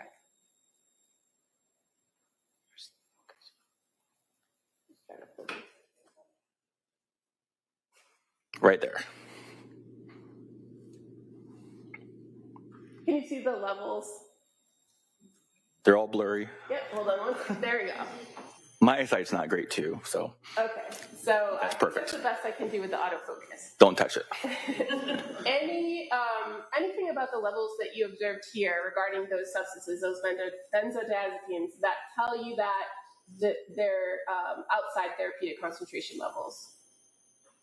The diazepam and the nordazepam, oxazepam, and temazepam metabolites, the diazepam looks to be sub-therapeutic, meaning lower than what is typically expected from a therapeutic dose.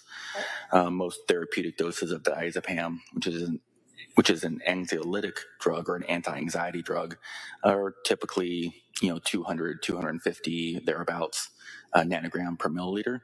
The lorazepam, depending upon the dose, could be a therapeutic concentration, if not maybe a little bit lower than expected. Okay. Thank you. Now, when you're reviewing these cases as the reporting forensic toxicologist, are there limitations on what you can say about the effects of these types of medications? We can speak as to the general effects that drugs can have on the general population, but we try to restrict ourselves from saying with absolute certainty that a drug will have this effect on this specific person, because we just aren't there to witness their behavior. Okay, so that was kind of the follow-up. So I'm sorry. What are the things that are the unknowns for you when you're just looking at data? When we say that we can't do toxicology in a vacuum. You can't know everything about the case just by looking at numbers on the toxicology report and drugs on a toxicology report. You need other information to have an informed opinion. In the postmortem world, that would be the investigation itself, the history of the case, the scene findings, interviews with, families and friends of the decedent, as well as autopsy findings as well. In a case like this, where it's not a decedent and the person is alive, you still need to know some facts of the case, some sort of history of the case, like what happened. So just numbers on a page, you can just make very generalized types of opinions, such as that looks to be therapeutic, it looks to be high, it looks to be low, and then again, just the general effects on the drugs on people. And in this particular instance, you were not provided any further information about the case or the investigation in order to make any more opinions about effects. I knew nothing about this case until we spoke, I think it was probably a few weeks ago. And as far as the information available to you, you only had the data from the specimen that was tested, correct? That is correct. Just these 4 drugs that were requested to be tested for. And as far as the drugs, the 4 drugs that were tested by your lab, what are the general characteristics of some of those drugs? So these are generally antidepressants and antipsychotic medications. So if somebody had, the lamotrigine, if somebody has, say, bipolar disorder, like wild mood swings, depressive episodes or psychotic episodes, these drugs could be prescribed. They also have depressant effects, so they could make people become lethargic or sleepy. Okay, and would any of the combination of these drugs cause a person to stop breathing? It's possible, especially the mirtazapine, quetiapine, the trazodone, and then the 2 other benzodiazepines. Those are all central nervous system depressants, so they could, in large combinations or large concentrations and in combination with each other, cause central nervous system depression, which could reduce people's respiration rates. But in the levels that you observed in the testing that your lab did, as well as what I just showed you from Exhibit 183, is there anything about those concentration levels that would give you a sense that the person could have stopped breathing as a result of these? Not necessarily, but if I had the information that a patient presented to an emergency department and they had labored breathing and weren't breathing adequately, and I had this information, then you could probably tie all that together. But without that extra information, then generally no. Based on the levels alone, you can't give any sort of opinion. I would like to not. Okay. And finally, are you familiar with the drug Narcan? I am. And what kind of effect does the drug Narcan have on a person who has consumed these drugs, if any? Just these drugs that we've talked about here today? Mm-hmm. Yes. Absolutely nothing.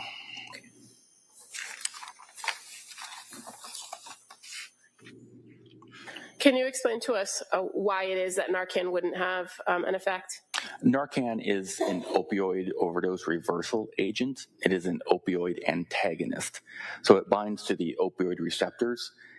So it doesn't allow other opioids like, say, fentanyl or oxycodone to bind to those receptors to have to exert its effects. So it only works on opioids. None of these drugs work on the opioid receptors, so Narcan would have no effect whatsoever on these drugs. Okay, thank you. Attorney Reddington. Good morning. Dr. Brower, so one of the things that you had mentioned is that you, and I think I would quote you, I would like not to give an opinion without basically the underlying facts. In other words, what you're saying is that the numbers alone do not tell the tale of what happened to a particular individual, right? Correct. They don't tell the entire story. Right. And you're, for NMS Laboratory, you were retained or working for the DA's office, these people here, right? That was the submitting agency, correct. And they certainly were not constrained from picking up the phone and calling you and telling you that this is blood from a woman that threw herself out a window and tried to kill herself after cutting her wrists and her neck. They could have told you that, right? Well, overruled. It's possible that does happen in rare occasions in high-profile cases. Right. And so that would have been something, for example, the facts that you wanted to know, that you would have liked to have known to kind of round out your opinion about the actual level of the drugs in the blood that you examined, right? It's not necessary. Well, it's not necessary, but you did indicate that you would like to not give an opinion without the facts. Correct. Okay. Today. From the witness stand. Correct. I don't have all the information. Of course. And the word therapeutic, is that consistent with, in other words, the treatment level of a particular narcotic or drug in the blood? Correct. It's the concentration of the drug in the body to elicit an effect or the desired effect.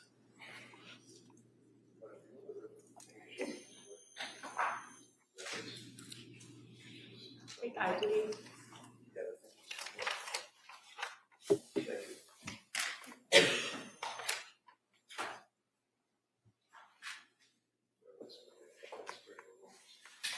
One of these that I introduced after the NMS labs. Oh. NMS laboratory records that I introduced, that they were marked for ID. Yeah. Which one? Not yesterday. Sorry. While she's trying to find the record. As it relates to the therapeutic level, sir, is it your understanding that the lorazepam, the alprazolam, clonazepam, the council had asked you about the benzodiazepines were within therapeutic? Thank you. Within therapeutic level.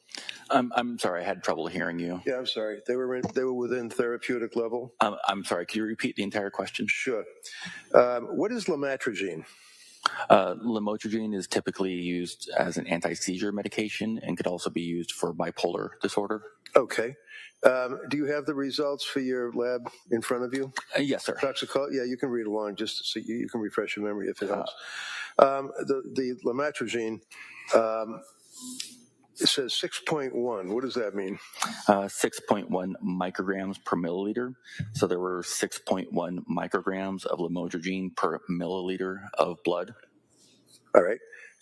Is that above therapeutic, below therapeutic, or therapeutic? It's right in the middle of the therapeutic range. So if somebody had a prescription, for example, for that narcotic or that drug, then they were taking the drug according to the recommended dose, right? And that's what it would appear to me if they were prescribed it, correct? How about the mirtazapine? The mirtazapine also looks to be probably used appropriately as prescribed. And you need a prescription for that, don't you? Yes, you need a prescription for all four of these drugs. Okay. And is there another name for mirtazapine? Remeron. Remeron. All right. And what is the purpose, or what do you use Remeron for? It's an antidepressant. How about the quetiapine is the number 3? The quetiapine is also known as Seroquel, and that is generally used as an antipsychotic. And what does that mean when you say an antipsychotic? What does that mean? So somebody has psychotic episodes, say like hallucinations or just not seeing reality like quote, quote normal person would, they could be prescribed quetiapine as an antipsychotic to try to kind of level out their brain chemistry. And what was the result on the quetiapine? 1,800 nanograms per milliliter. Now, is that within therapeutic? Is that below or high? It looks high to me, depending upon the dosage. Okay. And trazodone is the next one. What is that? Trazodone is also an antidepressant. And what's the result on that? Oh, I'm sorry. 0.44 micrograms per milliliter. Okay. And is that therapeutic, below therapeutic, or above therapeutic? I would say that's a therapeutic concentration. Okay. So basically, with the exception of the quetiapine that was 1,800 nanograms per... What is a nanogram? What does that mean? Nanograms per milliliter. What does that mean? It's a very, very small amount. It's 1/millionth of a milligram. Okay. And that's how you measure the quantity of a particular substance that would be in a person's blood, correct? In the blood, correct. So on the quetiapine at 1,800 nanograms per milliliter, that's the only one that was not therapeutic. That was a little higher than therapeutic. Is that correct? Correct. It's approximately maybe double what you might expect. So when I say it's a little elevated, it's not in a concentration that I would consider to be necessarily toxic or lethal. Okay.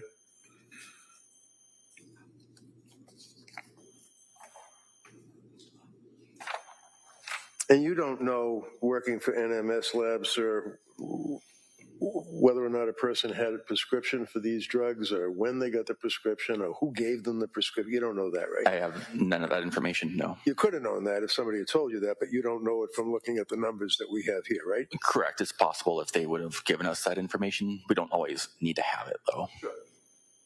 All right, this is what I offered for Kale. Can I just see it again first? Oh, sure. Yeah.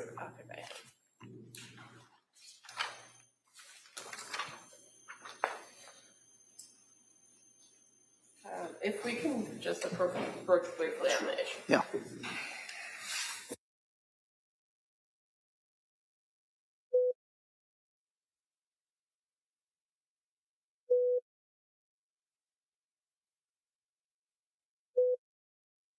Oh my God, guys, what do you think of this? First, when he was saying that, I was thinking, so what is he saying? That all these drugs were at low levels? That's not what I was getting at first, that's what he was saying. And then I'm like, oh my God, how the hell, with all them in her system, could she even blink? That's just insane. Do you guys, hair face mace, do you guys Okay, do you guys think, I think that's what you're saying, think this is on purpose? No, me, Maggie, I'm the co-host, and the host of the channel, Leonie, are at the thinking it wasn't premeditated. It was, even now, Lindsay Clancy has admitted to murdering her kids. We think she was just out of her mind with all the medication. She didn't know what day she was in, didn't know what she was doing. But what sways it with a lot of people and us as well, because we've changed our mind 3 times or more, is the day of the murders, she sent her husband out to a shop. She calculated the time he'd be gone and the time it had taken to get back, which gave her time to kill 3 of her children. So she was in control of all that. So I looked it up and asked if you were in a psychotic episode, would you be able to, do things like that? And it said no. So I was everywhere. I've been up and down. Yeah, she's premeditated it. I think no, she hasn't. She's been round the bend. I've thought of every which way. Now, where are you? Each and every one of you, where are you in this case right now at this very minute? Because we hear different evidence every day, which changes what you're thinking. And I mean, it's done that with me. So where are each of you at? When did she look what up? So April said, I don't believe she premeditated it. That's where I'm at right now. I'm not certain, Lisa said. This has been an accurate drug accountant. It's disgraceful. Disgraceful. Gillian said, I feel bad she was suffering and misdiagnosed, but it sounds premeditated. It's just crazy. Lisa said, Maggie, I'm waiting till the end to decide, and that's probably the right thing to do, Lisa. But you just get a bit thingy, don't you, where you need to talk to someone and go, where are you at with this? What are you thinking? We've gone from one to the other so many times. It's All right, so we're going to here we go. introduce that exhibit at this time. Thank you. So just if I may, excuse me, approaching, which basically is an NMS lab report. Same as this one. Same numbers on the top, right? Where the square is? Correct. Same numbers. Okay. Correct. Thank you, sir. That's all I have. All right. Yeah, Commonwealth? Just, Dr. Brower, you, in fact, once got this case for review, you authored a corrected report in regards to this case, correct? Correct. At this point, I would move to admit the report. As All right, that may be admitted as well. Thank you. Nothing further. I have nothing further. Thank you, sir. All right. All right, thank you, Doctor. Am I released? You're all set. Thank you. Thank you.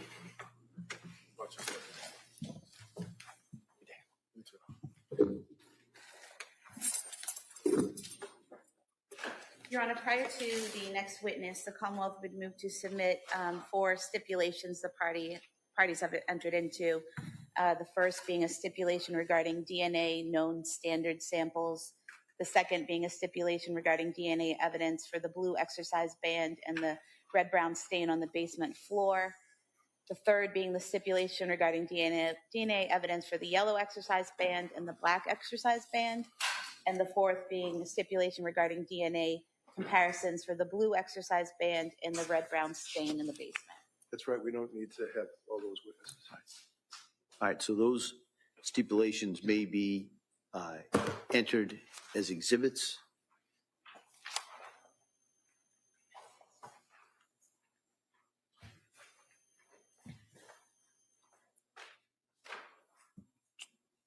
Counsel, do you want those published or read to the jury, or satisfied that they'll have those? And the parties can refer to the contents of the stipulations. The way they're in. Yeah. The only one we would like to have read to the jury, I'm sorry, are you all set? That's on me. I kind of jumped in there. I'm sorry. Exhibits 208 through 211.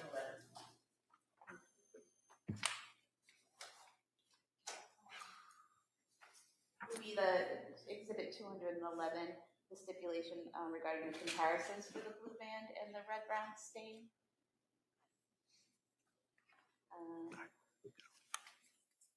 Yeah, I don't. If she wants you to read it, I don't have Sure. a problem. Yeah. I think it was defense that wanted you to read it. I'm fine Well, reading it. you know what? I want to read it.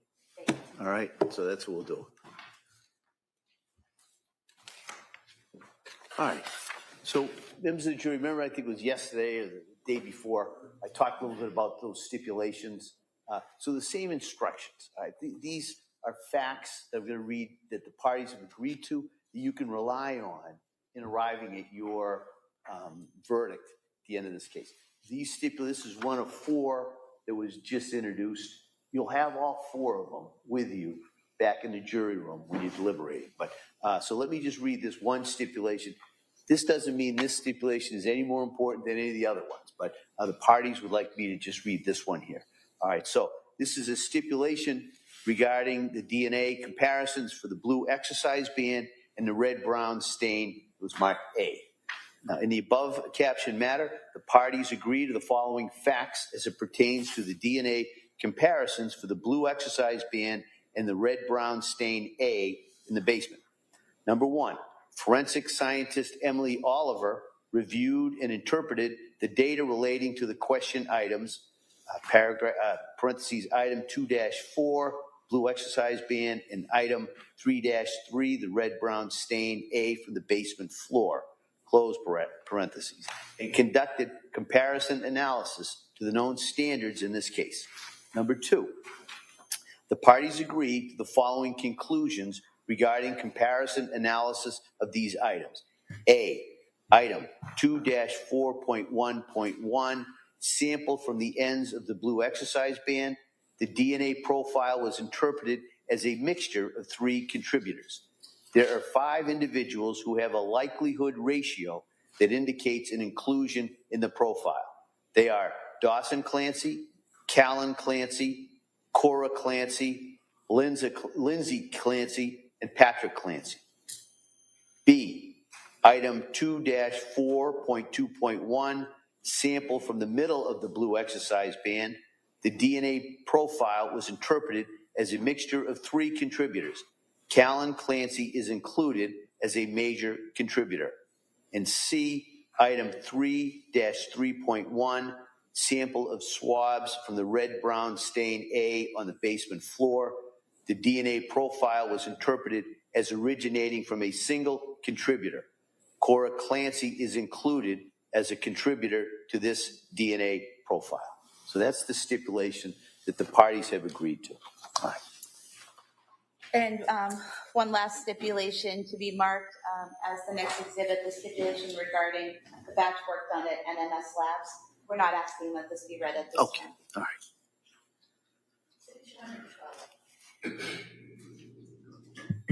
The Commonwealth would call Katerina Stashin.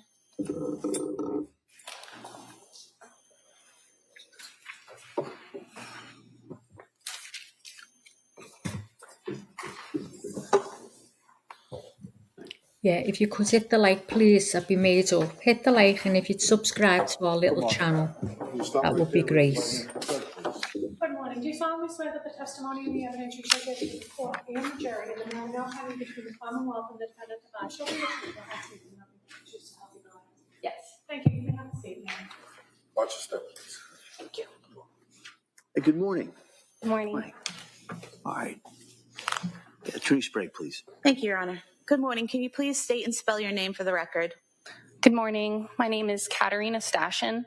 My first name is spelled Katarina. Last name is spelled Stashyn. And can you describe for us your educational background? I have a bachelor's and master's degree in biotechnology from the University of Nevada, Reno. And what is your occupation? I'm currently employed by the Washoe County Sheriff's Office Forensic Science Division, which is located in Reno, Nevada. I'm a criminalist in the biology and forensic investigation sections. Back in January of 2023, where were you working? I previously worked for the Massachusetts State Police Crime Laboratory as a forensic scientist in the DNA unit, which is functionally the same role that I currently have in the biology section. And I'm sorry. We agreed to the DNA. I'm just letting you know that. Okay. All right. And I'm just Please speak. giving that evidence to the jury. Go ahead. So when did you start working for the state police? I worked for the Massachusetts State Police from June 2021 to February of 2025. And what was the nature of your work for the lab at that time? As a DNA analyst, I processed evidence items obtained either from a crime scene or from an individual associated with a criminal investigation. These items of evidence would be processed through the laboratory. I then would perform interpretations, comparisons as needed, write reports. I also could perform administrative reviews of other analysts' work and provide expert witness testimony as needed. And part of your employment at the Massachusetts State Police Crime Lab, did you take competency tests and proficiency tests to guarantee that you were capable and proficient in the areas you were working? Yes, I took both competency tests after my training and proficiency tests throughout my career at Massachusetts and at my current role. And have you passed all of those tests? Yes, I have passed all competency and proficiency tests that I've taken so far in my career. Can you tell us what is DNA? DNA stands for deoxyribonucleic acid, and this is genetic information that is stored in our cells. This is information that makes us who we are, determines how we develop and grow. A person's DNA is inherited approximately half from their mom and half from their dad. DNA is forensically relevant because it is expected that no two individuals will have the same forensic DNA profile. And is DNA the same in every single cell in a person's body? Yes, the DNA profile obtained from different cells, different cell types like a blood cell or from a saliva cell or cell in your saliva would have the same DNA profile, barring their mutation. And can you explain generally the process used to analyze evidence, in this case, the testing involving the defendant, Lindsay Clancy? The items tested in this case and in all cases will go through a 4-step laboratory process of extraction, quantification, amplification, and detection, and then profiles developed from that laboratory process will be interpreted and compared. Can you just briefly explain what is extraction and how it's done? Extraction is the first step of that laboratory process that involves applying a variation of heat and chemicals to a sample. This breaks open cells that are present and releases the DNA and then isolates that DNA. And was the next step quantification? Yes. And what is that and how do you do that? Quantification is the second step when we determine a reliable estimate for the amount of DNA in those samples that were extracted, and those values are then used to optimize the rest of the process with the goal to obtain a quality profile for that sample. And the third step, amplification, can you explain that? Amplification is when we make millions and millions of copies of certain areas of DNA to make it able to be detected and visualized. And then detection, what is that? And then the fourth step is separation or detection. This is where we separate out all those millions and millions of copies that we made to make them visual. This produces a DNA profile that an analyst is then able to review and interpret. And when you worked at the Massachusetts State Police Crime Lab, were there certain standardized protocols and procedures that you used at that lab? Yes. And were there controls used in your testing? Yes. What does that mean? So there are 2 different types of controls that were used in our testing. The first is a positive control. This is a sample that contains a known DNA profile, and it is processed alongside evidence samples. So when that known DNA profile is obtained at the end of the process, it confirms that the process is working appropriately.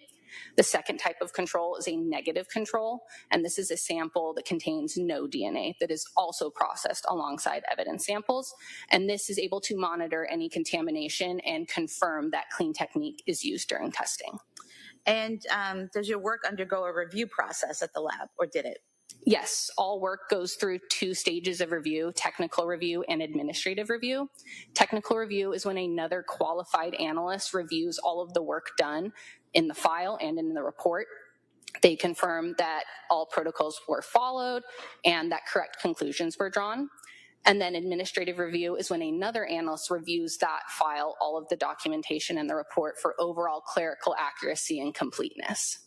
And when you worked on lab number 23-01723, evidence involved in the deaths of Cora Clancy, Dawson Clancy, and Callan Clancy, did you follow the standardized protocols and procedures? Yes. Were there any issues with the controls that were present when you did this testing? All controls were acceptable per the laboratory protocols. And did your work undergo and pass that review process you just described? Yes, all work went through both technical and administrative review. And if we could talk specifically about the work that you did in this case, first, I'd like you to talk about your work done on the yellow exercise band and the black exercise band. Now, you didn't actually handle those items, correct? I did a portion of the laboratory work for those samples, but I did not handle the actual bands themselves. I handled swabs of those bands. So at some point in time in the lab, someone took swabs from those bands, and then that was forwarded to the DNA unit, the swabs? Yes. Okay. And specifically, there was item 2-2.1.1, swabs from the ends of the yellow exercise band, and item 2-2.2.1, swabs from the middle of the yellow exercise band, correct? Could I refer to my report to confirm that? Any objection? Of course. Thank you.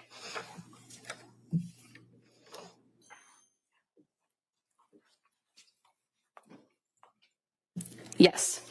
And when doing your comparison work, did you also use some DNA profiles that had been generated in the lab for Dawson Clancy, Cora Clancy, Callan Clancy, Patrick Clancy, and Lindsay Clancy? Yes, I utilized known standards that were developed from those individuals. And known standards, are those basically the DNA profiles for each of those individuals? Yes, known standards are samples collected directly from a known individual for comparison purposes. Okay. And going to item 2-2.1.1, the swabs from the ends of the yellow exercise band, what were your findings?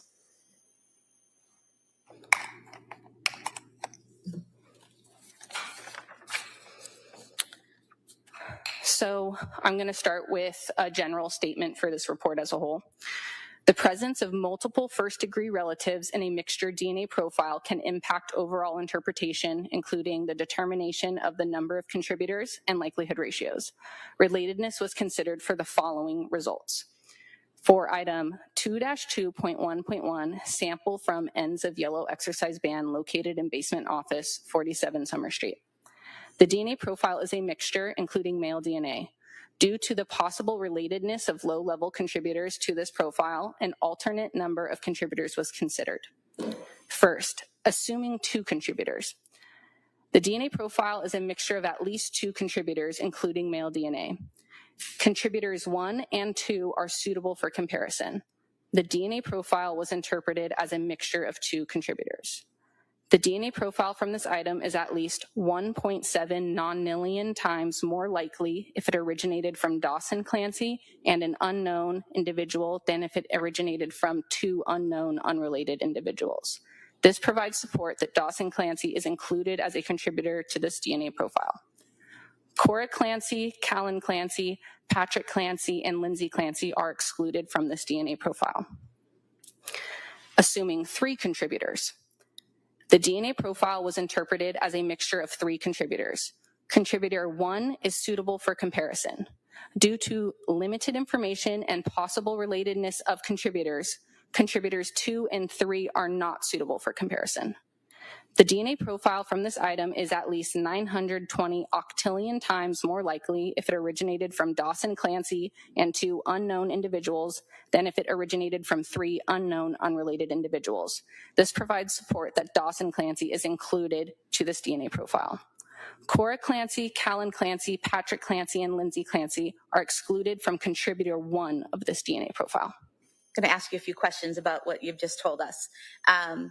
You mentioned the effect of relatedness. What does that mean? So, as I mentioned, an individual's DNA is inherited approximately 1/2 from their mom and 1/2 from their dad. So this means that there's a lot of DNA shared between relatives, including between parent and children and between siblings. So this can affect the determination of the number of contributors. So when I review the profile to see how many people are in that profile, because there's so much DNA that is shared.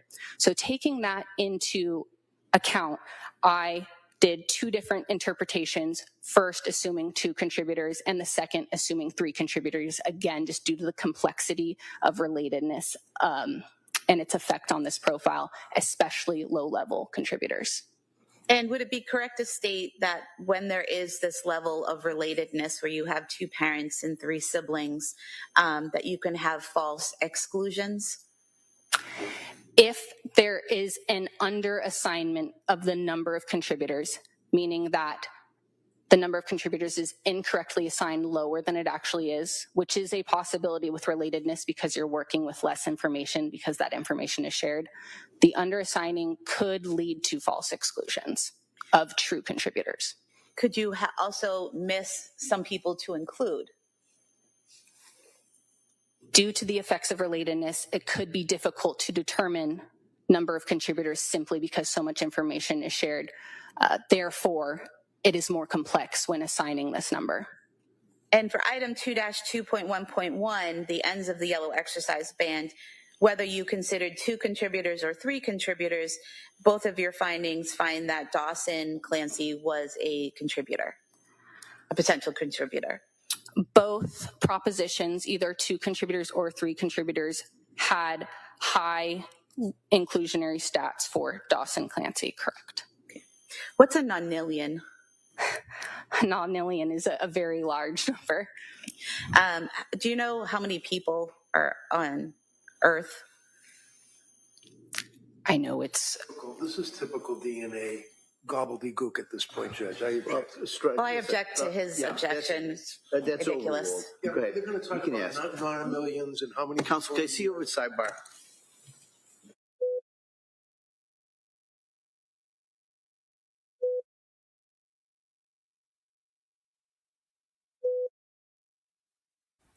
Oh, the judge got out the wrong side of the bed this morning, didn't he? Eh? What happens? He's got a right cob on. We say cob on when it means mood. He's in a mood. Oh my God. Do you reckon him and his wife have had a fight? Because normally if we have a fight with our fellas or woman, whatever, before we go out, someone's going to get it. Someone's going to bear the brunt of our tongue. They're going to get the wrath of our tongue.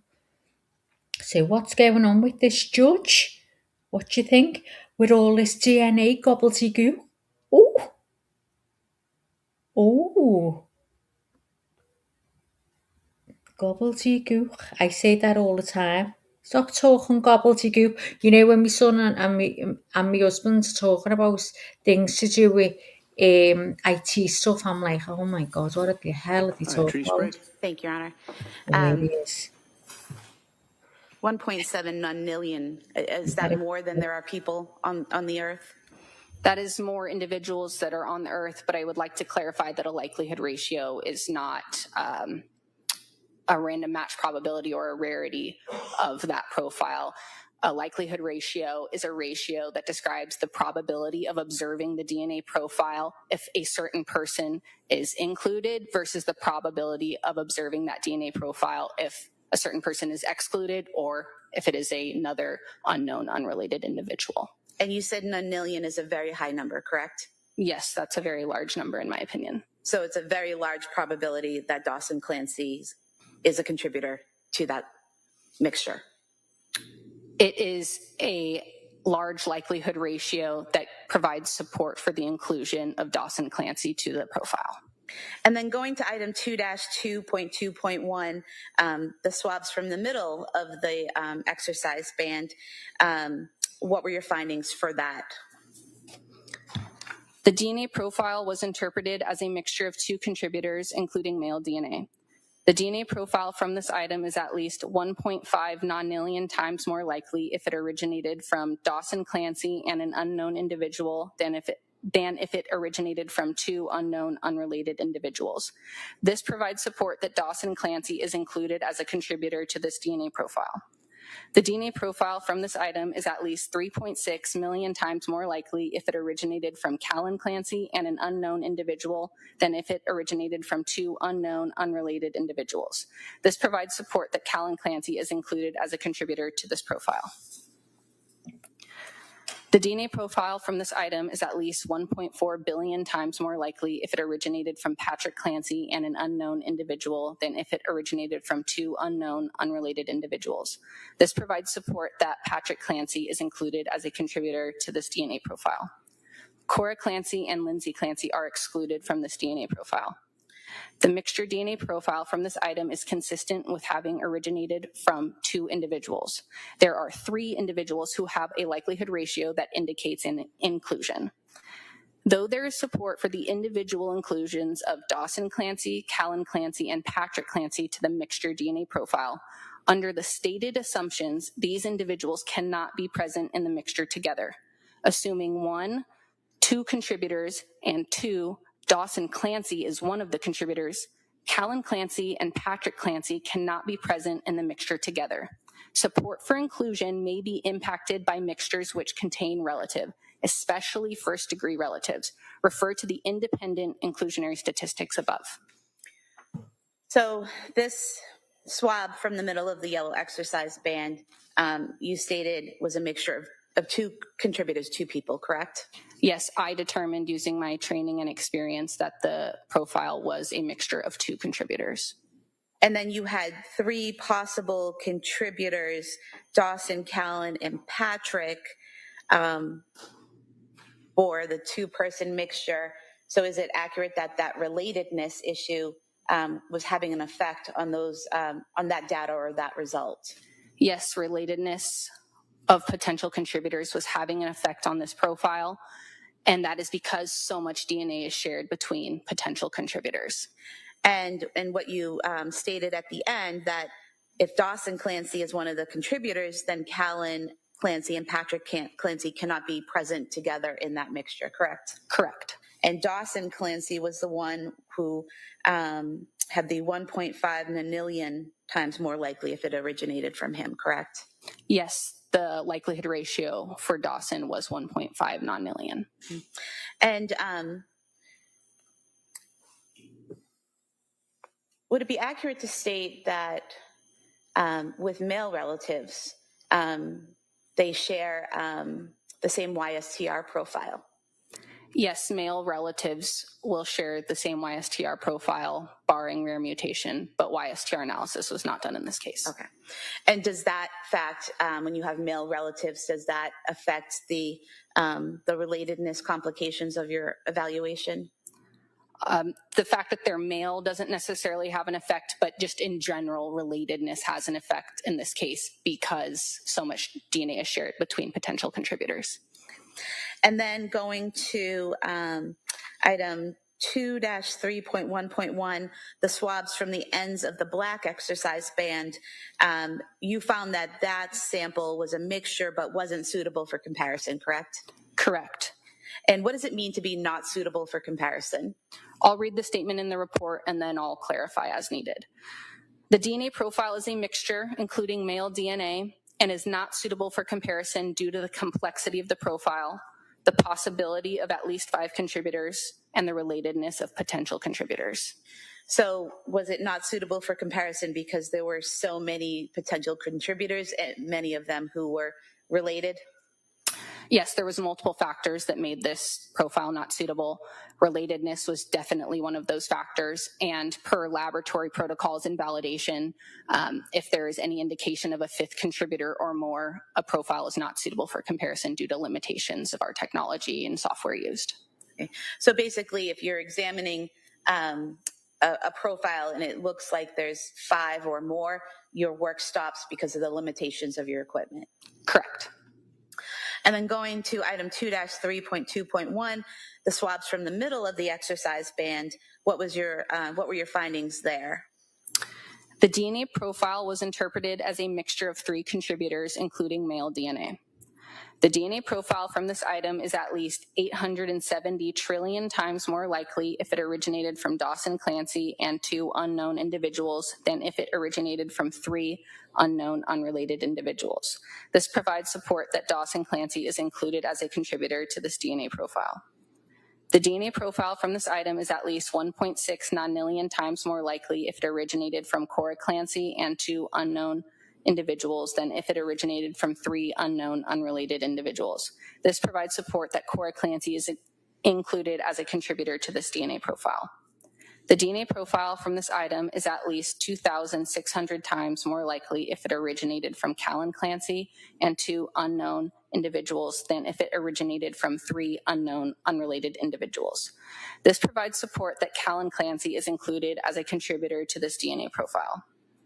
The DNA profile from this item is at least 220,000 times more likely if it originated from Patrick Clancy and 2 unknown individuals than if it originated from 3 unknown unrelated individuals. This provides support that Patrick Clancy is included as a contributor to this DNA profile. The DNA profile from this item is at least 11 times more likely if it originated from Lindsay Clancy and 2 unknown individuals than if it originated from 3 unknown unrelated individuals. This provides limited support that Lindsay Clancy is included as a contributor to this DNA profile. The Massachusetts State Police Crime Lab DNA Unit validation studies showed inclusions for known non-contributors in the likelihood ratio range of at least 2 to 1,000 adventitious support could be attributed to this conclusion.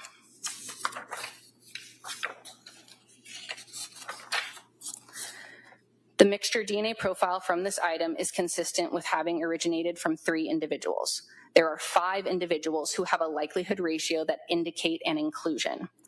Though there is support for the individual inclusions of Dawson Clancy, Cora Clancy, Callan Clancy, Patrick Clancy, and Lindsay Clancy to the mixture DNA profile, under the stated assumptions, these individuals cannot be present in the mixture together. Assuming 1, 3 contributors, and 2, Cora Clancy is one of the contributors, Dawson Clancy, Callan Clancy, Patrick Clancy, and Lindsay Clancy cannot be present in the mixture together. Support for inclusion may be impacted by mixtures which contain relatives, especially first-degree relatives. Refer to the independent inclusionary statistics above. And so again here, you're dealing with the effect of the relatedness of the parties, correct? Correct. Relatedness is having an effect on potential contributors again to this profile. I'd just like to say that likelihood ratios are calculated independently for each person. They are not to show a likelihood ratio for more than one person or multiple people together in a profile. And again, because so much DNA is shared between potential contributors, that is why we're seeing some of the things we're seeing in this report. And for this item, the middle of the black exercise band, the highest number of possible inclusion was the 1.6 nonillion times more likely if it originated from Cora Clancy and 2 unknown individuals, correct? Yes, the highest statistic for this item was a likelihood ratio of 1.6 nonillion for Cora Clancy. And based on your analysis of the data that you had, you determined it was a mixture of 3 contributors, correct? Correct. And so when you have the 3 contributors and Cora Clancy has the highest likelihood of being a contributor, if you include her in the mixture, the other 4 members of the family are excluded, correct? Assuming 1, 3 contributors, and 2, Cora Clancy is one of the contributors, Dawson Clancy, Callan Clancy, Patrick Clancy, and Lindsay Clancy cannot be present in the mixture together. Again, those statistics are all calculated independently and don't say anything about those people being in the mixture together. Okay. And moving on to some other work you did in this case, specifically some swabs from the backside of the house, some shingles on 47 Summer Street in Duxbury, items 14-1, 14-2, and 14-3, did you do work on those samples as well and compare them to the known profiles of Dawson Clancy, Cora Clancy, Callan Clancy, Patrick Clancy, and Lindsay Clancy? Your Honor, may I refer to my second report for these items? Thank you.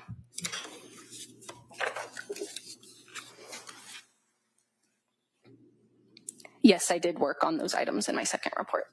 And directing your attention to item 14-1, a swab from stain B on the backside of the house, 47 Summer Street. What were your findings regarding that swab? The female DNA profile was interpreted as originating from a single contributor. The DNA profile from this item is at least 18 octillion times more likely if it originated from Lindsay Clancy than if it originated from an unknown, unrelated individual. This provides support that Lindsay Clancy is included as a contributor to this DNA profile. Dawson Clancy, Cora Clancy, Callan Clancy, and Patrick Clancy are excluded from this DNA profile. And so unlike the samples and profiles we talked about earlier, this sample 14-1, the swab from stain B, wasn't a mixture, correct? It was just one person's DNA? Correct. This was a single contributor profile. And your findings was that Lindsay Clancy is at least 18 octillion times more likely if it originated from Lindsay Clancy than an unknown, unrelated individual. The DNA profile from this item is at least 18 octillion times more likely if it originated from Lindsay Clancy than if it originated from an unknown, unrelated individual. This provides support that Lindsay Clancy is included as a contributor to this DNA profile. And so it's support that she's included as a contributor to this profile of one person, correct? Yes, there is support with a likelihood ratio of 18 octillion for Lindsay Clancy. And the other members of the family were excluded, correct? Correct. And then item 14-2, the swab from stain C on the backside of the house, 47 Summer Street. That profile was a mixture and not suitable for comparison, correct? Correct. The DNA profile is a mixture and is not suitable for comparison due to the quality of the profile. And what does it mean when something is not suitable due to the quality of the profile? This was a low-level profile with not enough information to be interpreted.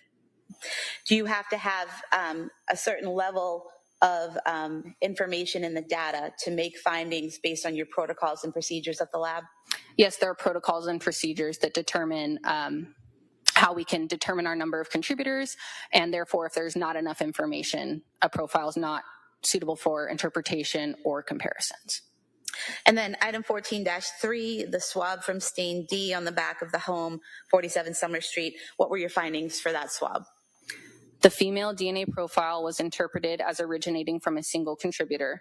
The DNA profile from this item is at least 96 trillion times more likely if it originated from Lindsay Clancy than if it originated from an unknown, unrelated individual. This provides support that Lindsay Clancy is included as a contributor to this DNA profile. Dawson Clancy, Cora Clancy, Callan Clancy, and Patrick Clancy are excluded from this DNA profile. And again, this is a single contributor, so the DNA profile of one person was found on the swab, correct? Correct. I have nothing further, thank you. Reddington? All right, thank you, Ms. Sticknell, thank you. Thank you.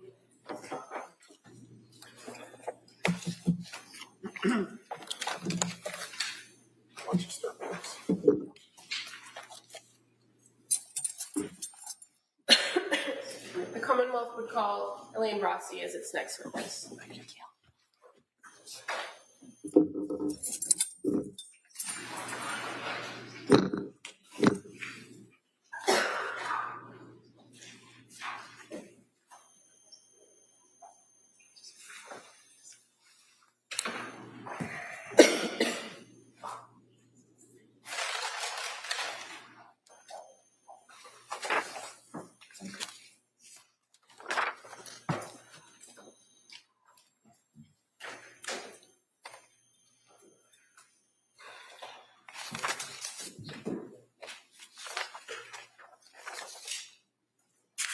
Good morning.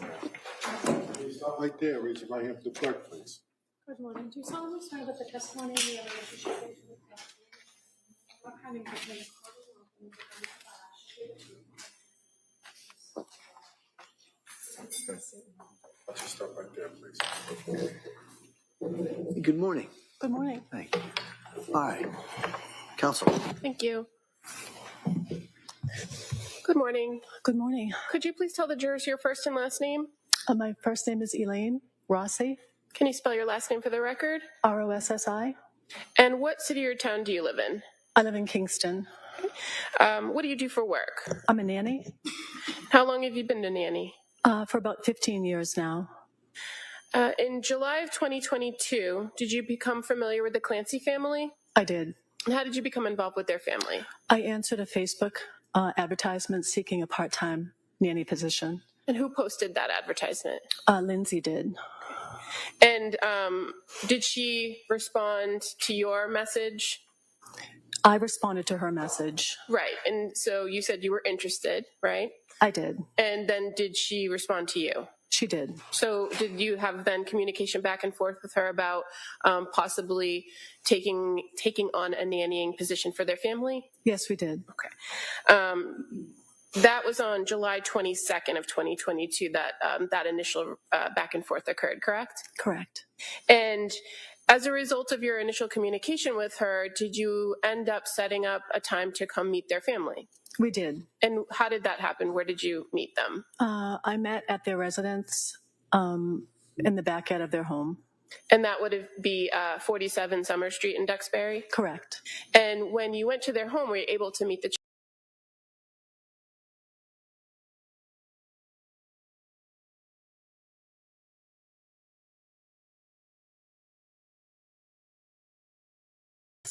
And what was the purpose of kind of meeting at their home in the backyard?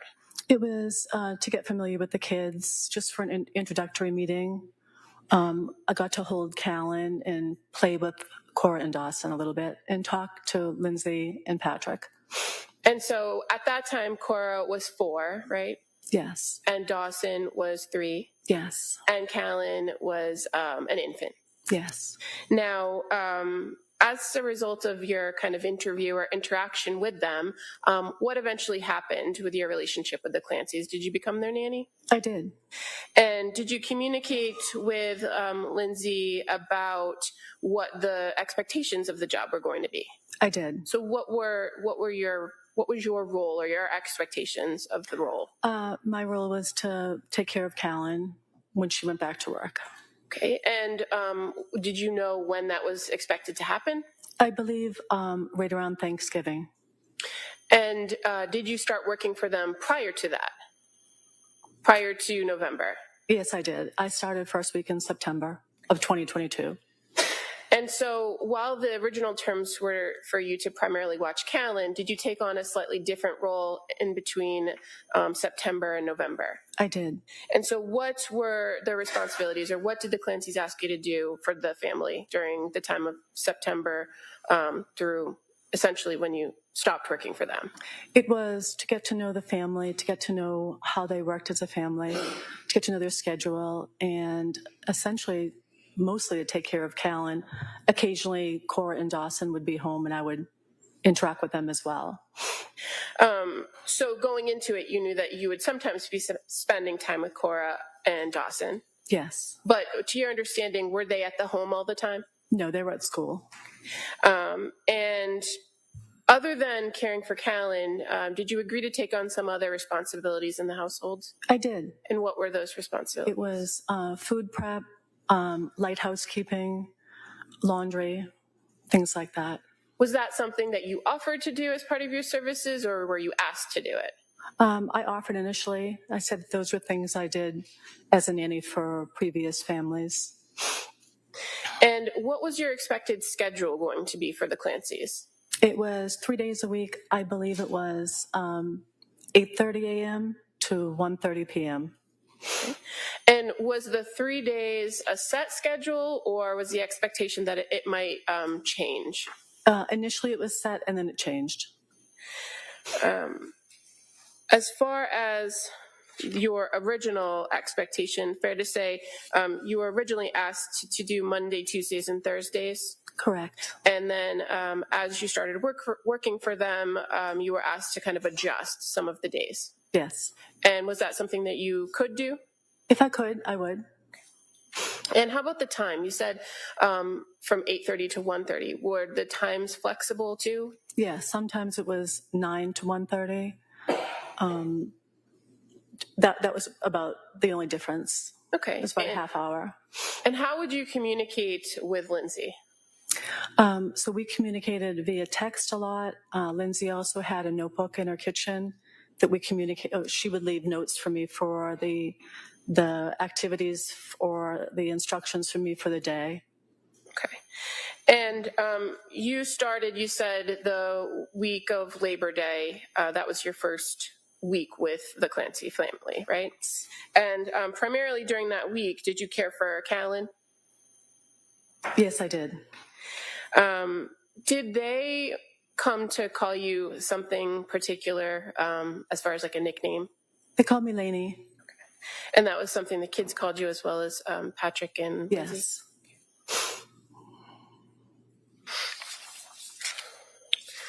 So,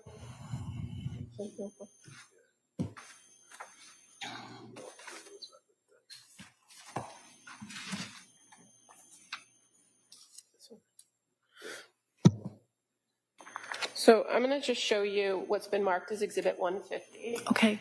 Mm-hmm. If you want to just take a quick look inside of it. You can flip through the pages if that's helpful. Okay.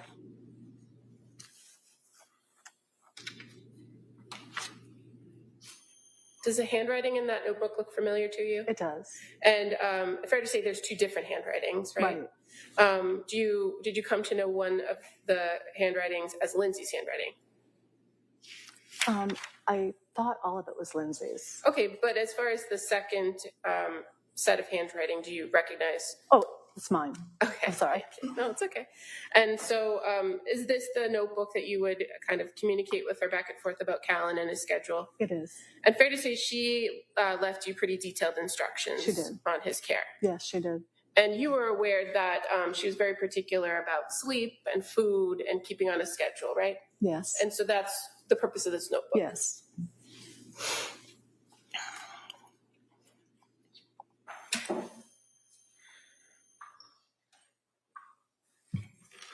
When you would come to the household in the morning, would you often interact with Lindsay prior to taking care of taking the baby?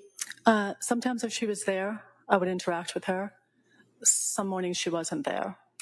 If she wasn't there, was Patrick home? Yes. And did you know where she was when she wasn't there? Sometimes she'd leave in the notebook that she was in the basement working out. Sometimes she'd drop the kids off to school. And would you often see her throughout the day when you were there from your 9 to 1 shift? Yes. But there would be times when you would see her come back to the home? Yes. And in those times when she left, sometimes she had the other two children with her, correct? Correct. And sometimes she did not? No. At times, were you left with all three children? I think on one occasion I was. And would you get there before or after Cora and Dawson would be off to school, usually? Most times I would be pulling in the driveway and they would be waiting to say goodbye to me or hello to me. And you're aware that they did not have school on Tuesdays, right? Were you aware? I don't remember, sorry. Okay.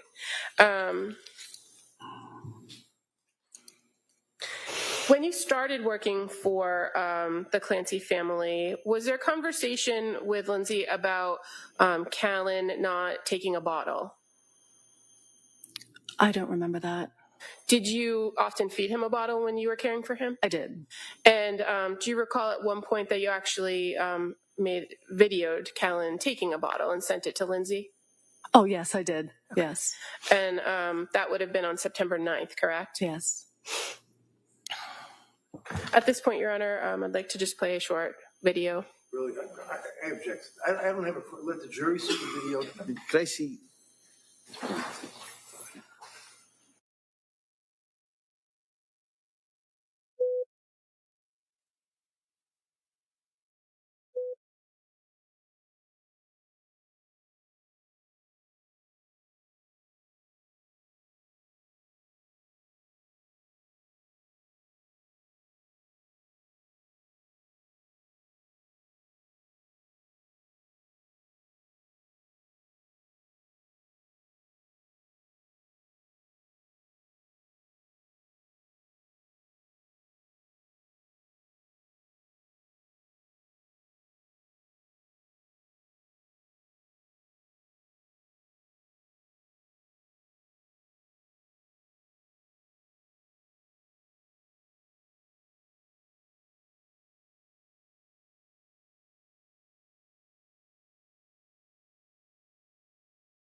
Attorney Buckingham?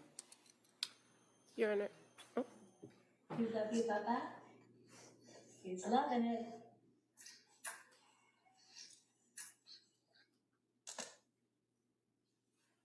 Ms. Rossi, is that the video that you took of Callan taking the bottle? Yes, it was. And fair to say you sent that video to Lindsay Clancy on September 9th of 2022? Yes, I did. At this point, I'd move to admit a copy of that clip as the next exhibit. With no objection, that may be admitted.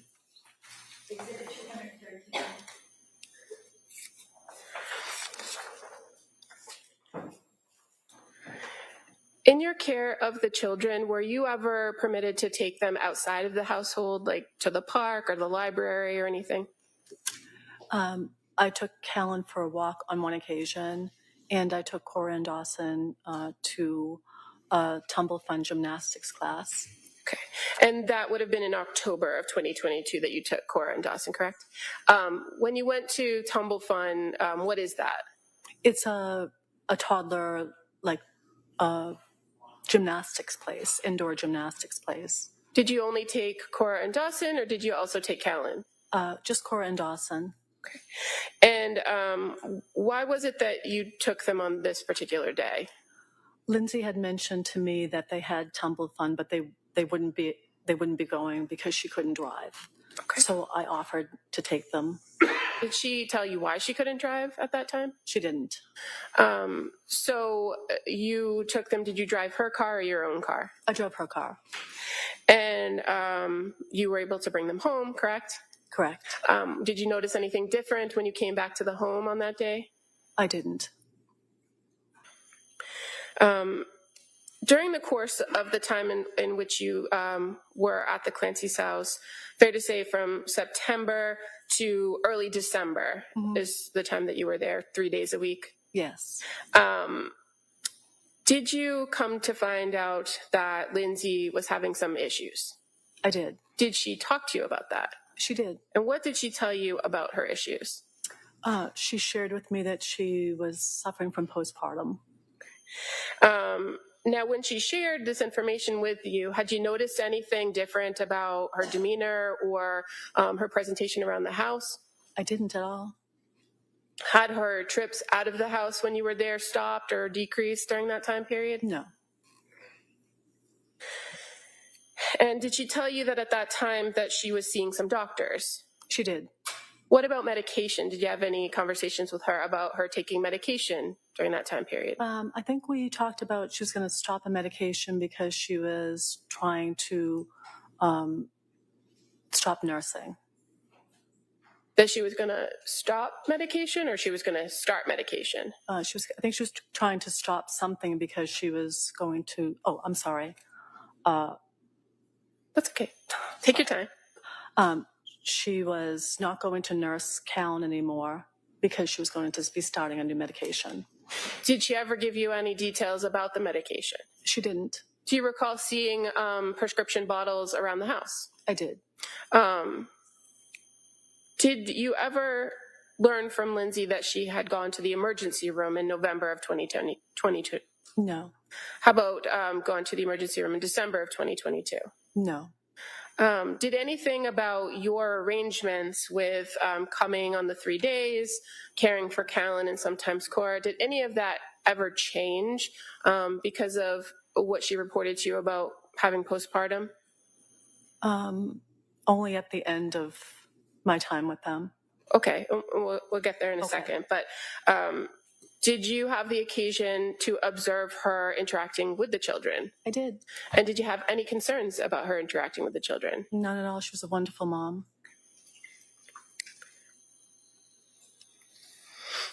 Did she have any further conversation with you about maybe more specific sleep or sleep issues that she had been having during the time period you were nannying for them? She did. And what did she tell you about that? She told me she was having difficulty sleeping and that she was sleeping in the basement. Now, when you would watch Callan and she would be in the basement, would you often see her in the basement? No. And one of the things you said that you sometimes did was do some laundry, right? I did. And where was the laundry in the Clancy house? It was in the basement. And so you'd have to go through that living room area down there where the couch was to get back to the laundry room? Yes, it was in the back. How about working out in the basement? Do you recall if you went down the basement stairs to the right that there'd be like a little area where there'd be weights and that kind of thing? Did you ever see her working out there? I don't recall if I did. Okay.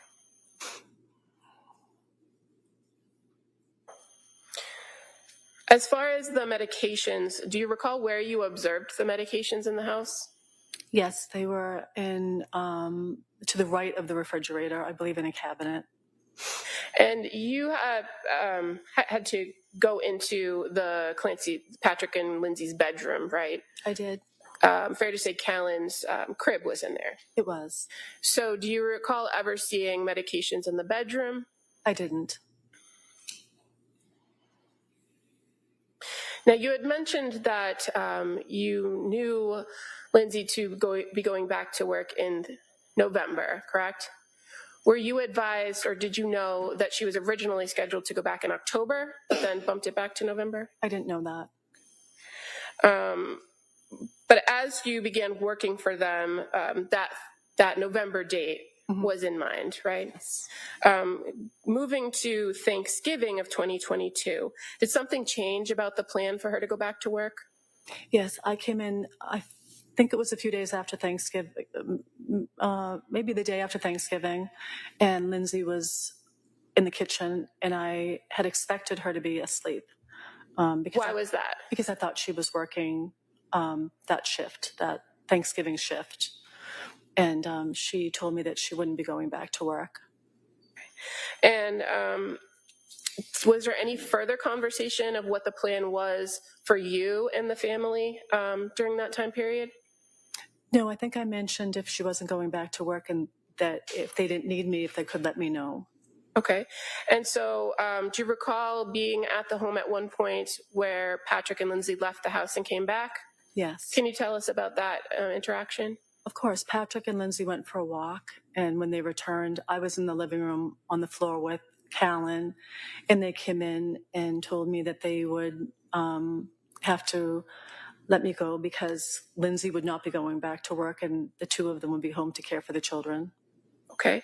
And so did they give you anything else, any other information about why Lindsay wasn't going back to work during that meeting? No.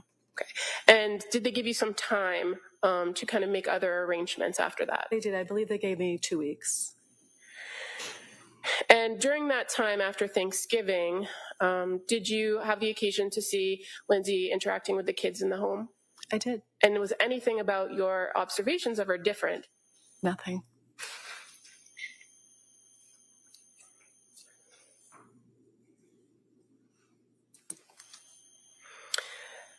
Now, the kids themselves,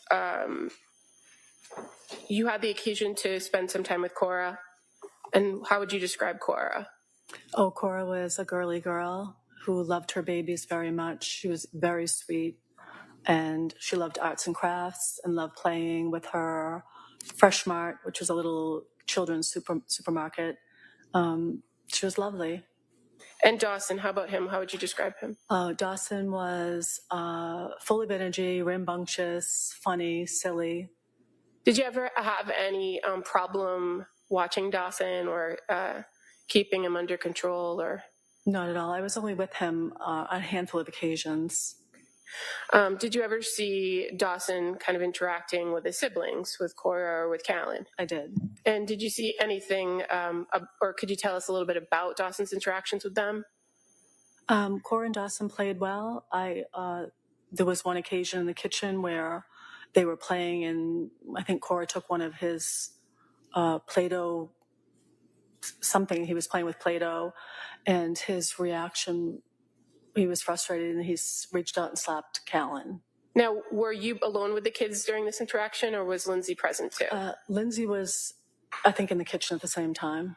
Did you see her react to that when she saw that behavior? She did. And what was the reaction? What did she do? She went over and removed she removed Dawson from the room and came back and consoled Callan. Okay. And eventually, did you see her go back and kind of talk to Dawson about his behavior and address it? Okay. And was that appropriate in your opinion? Of course, yes. How about how you would describe Callan? How would you describe him? You spent the most time with him, correct? I did. He was the happiest, sweetest, easiest baby. He was just a love. Thank you.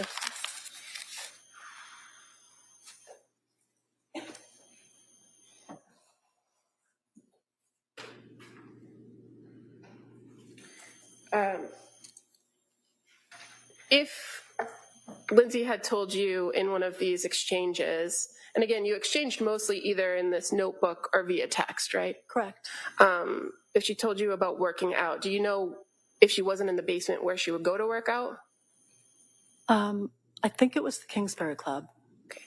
And as far as when you stopped working for them, do you remember exactly when it was? You said maybe 2 weeks after Thanksgiving. I think it was December 8th or December 10th.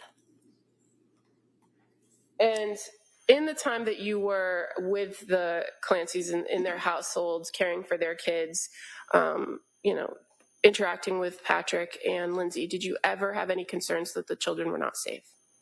No. Thank you.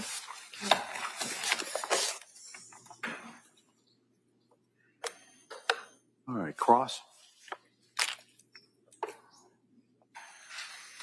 Morning. Good morning.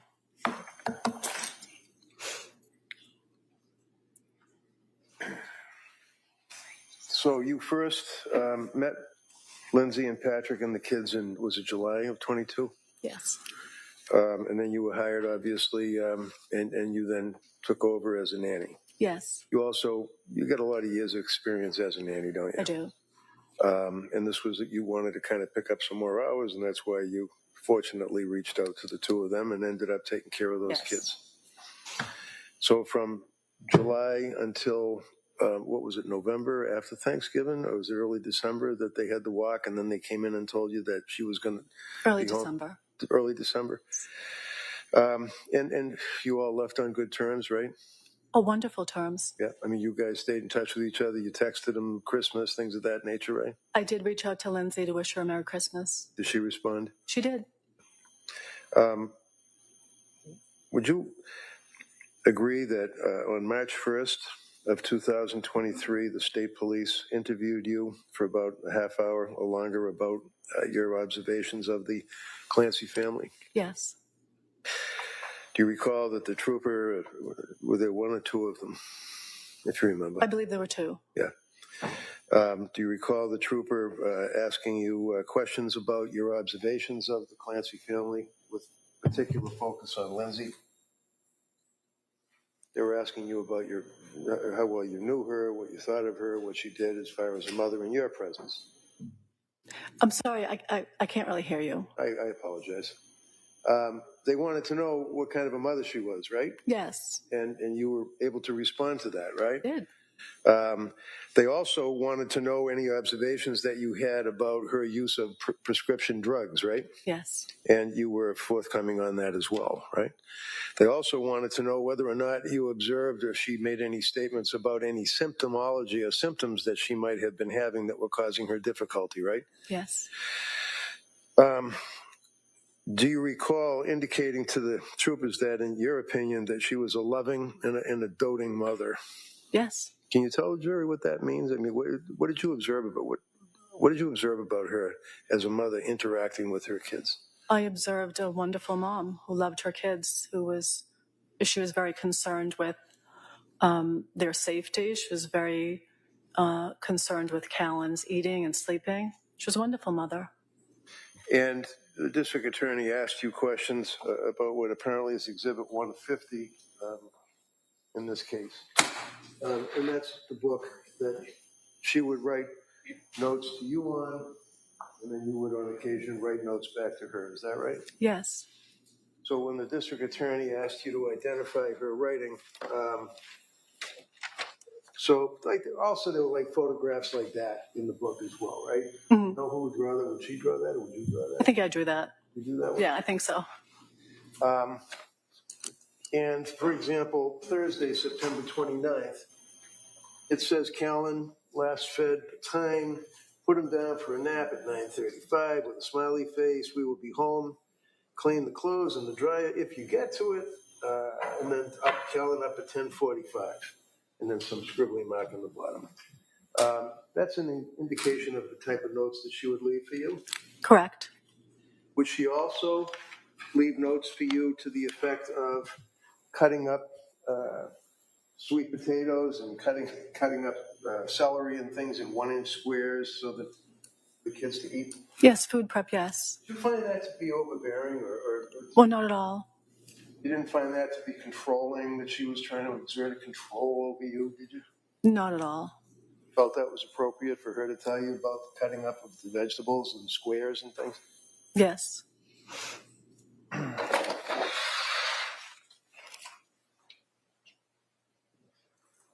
She also told you during that period of time that she was unable to sleep.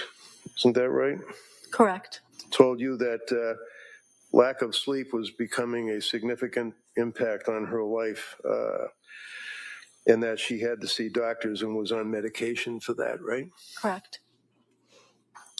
Again, the troopers were questioning you and directing you on your questions or your answers. And at one point, do you recall saying to the trooper, I loved my Lindsay? I loved my Lindsay. Yeah. I don't recall saying that. Okay, did you? Do I love Lindsay? Yeah. I did love Lindsay, yes. Now, when was she sleeping in the basement? Do you remember that? Do I know when or why? When was she sleeping in the basement? I honestly don't remember. Okay. Do you remember, if I suggest to you that it was around the end of November, mid-December, that she was sleeping in the basement for a period of time? If you remember. I don't remember, I'm sorry. Okay. Did she indicate to you why she was sleeping in the basement? I don't think she did. Would you agree that she was forthright with you as far as telling you what was going on in her life, as far as her concentration and her inability to sleep and things of that nature? Yes. Sustained. Would she tell you about those problems that she was suffering? She shared with me that she had postpartum and that she couldn't sleep. And as a result of that, you were pretty concerned for her, weren't you? I really don't know much about postpartum, but I would always ask her how she was feeling or how she was doing. And in fact, you noted that in addition to the inability to sleep, that she would speak about that she was unable to focus. Do you recall her ever saying she had difficulty focusing on things? I don't recall her saying that to me. How about thin? Did you notice that she appeared to be losing significant weight? I did, and I commented to her about that. Okay. And you had occasion to see her as a mother playing with the children, obviously, right? Yes. Would the two of you stay in touch with each other by text even when she was out and you were home in their home with the kids? Yes. Fair to say that you would take many, many videos of the kids and send them to Lindsay on her phone, right? I did. And fair to say that during that period of time, from your involvement, Ms. Rossi, as a nanny, that you sent her videos of the children playing, and as we saw the baby taking a bottle and the baby eating and things of that nature, right? I did. Did she ever send you any videos, or did she ever respond to your emails or videos? Yes, she responded to most of my texts she responded to. Did she seem to be appreciative of your work? Yes, very much so. And in fact, she was pretty vocal about that. She thought the world of you, right? Yes. Thank you. That's all I have. Redirect? Just one question. In all that she told you about postpartum sleep and all that you observed in the house, did you ever have any conversations with her about intrusive thoughts or thoughts of harming yourself? No. Thank you. Okay. Anything on that? No. All right, you may step down. Thank you. Thank you. Counsel, can I see you?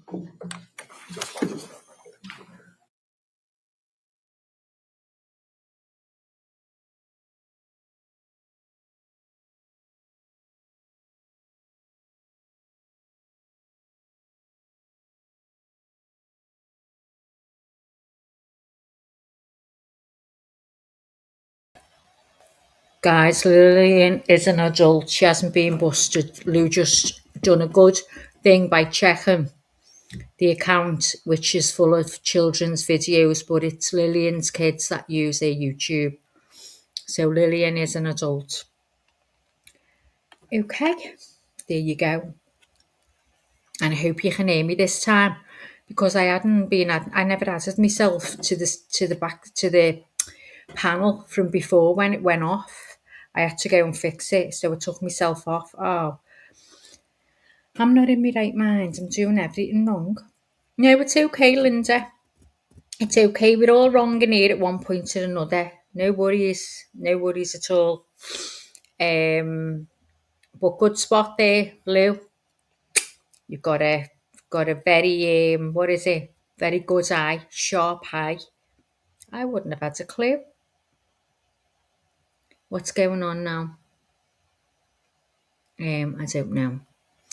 Anyway, I've missed a bit there because I went to spend a penny. I went to toilet. So have I missed anything that I need to know? I mean, I know I need to know it all, but you get what I mean. Can you tell me? Thank God you can hear me. I hope everyone's okay anyway. And like I said before, if this is getting too much for you, please take yourself away. Your mental health is very important, and we want you to look after yourself. Just take yourself away for the time being. And if you come back and it's still too hard for you, just leave for the day and maybe come back tomorrow and see how you feel. Mr. Gillian, Maggie, lol. Oh, what have I said? What have I said? Misty? Oh, God. Hang on. No fighting. No fighting in the chat, guys. No fighting. I don't know what's going on, but no fighting. Kiss and make up. See, it's very hard to know someone's tone when you're texting. It's very hard, isn't it? And things can be taken out of context. Things can be taken wrong. So, don't fight. Are you all right now? I don't even know what's gone on. I'm going to have to read back. Gillian and King are having a fight, I think. Or am I getting it wrong? Be nice, guys. Give each other a love. Give each other a hug. We need love. Plenty of it. And smiles.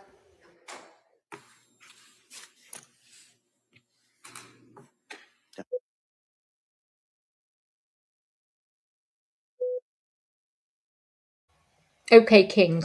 I got it wrong. I'm sorry. I just come in and I seen that and I thought, so someone's having a fight. It's normally me and my son.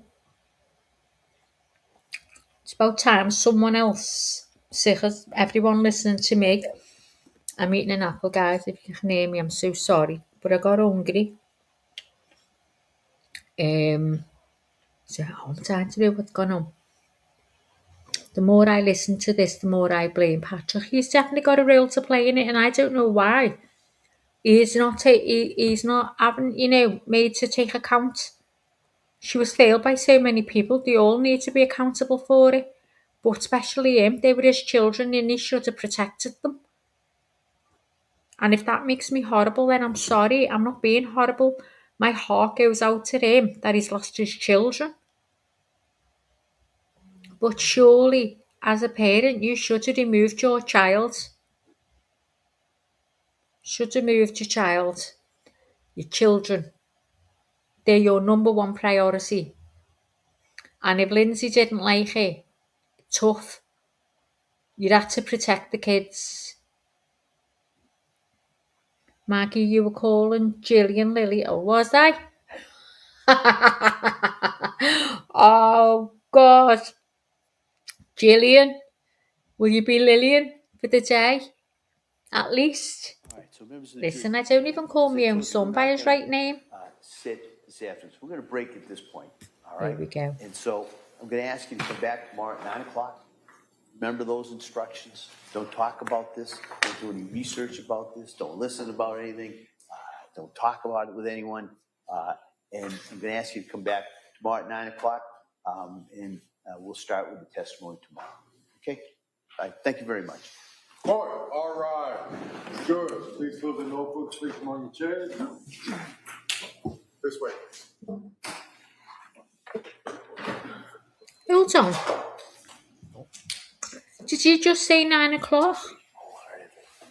Is he talking it over now till there's Lindsay on the screen now with her head in her hands?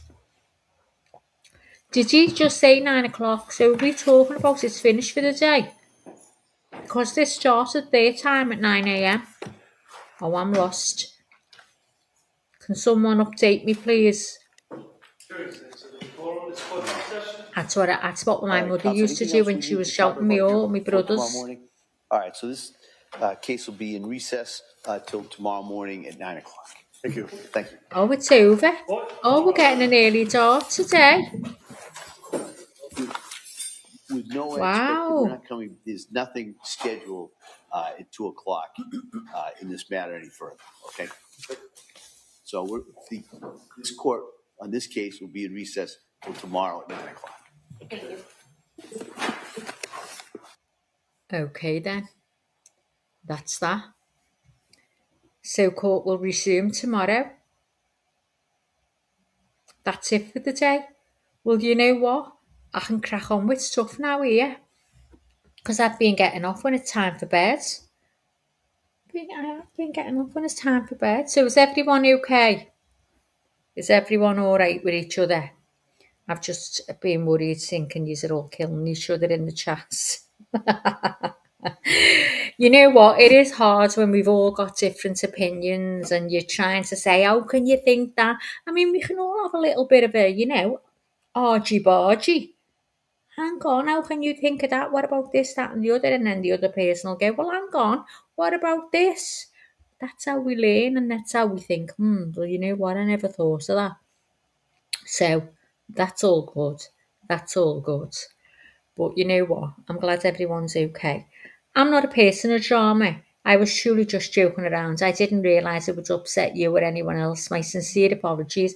King, you didn't upset me at all, love. I just come in and thought, oh God, if there's murder in the chat, I've got to stop it. You know what I mean? Because we don't have a chat like that. Everyone gets along. We all have banter. But no, I don't blame you at all. You never upset me, love. Gillian, are you okay? Have I got the right name? Gillian? Yeah, it's me. I come in at the wrong time, King, and just read a bit, and I should have kept my mouth shut, really. Shouldn't have I? Instead of, putting my neck out there. Should have seen what the score was. Should have weighed it up before I spoke. Anyway, thank you so much. And you know what? Lou and Melly Jo are going to be made up now that they can go to bed because they are in Australia and it's very, very late for them. Do you know what I mean?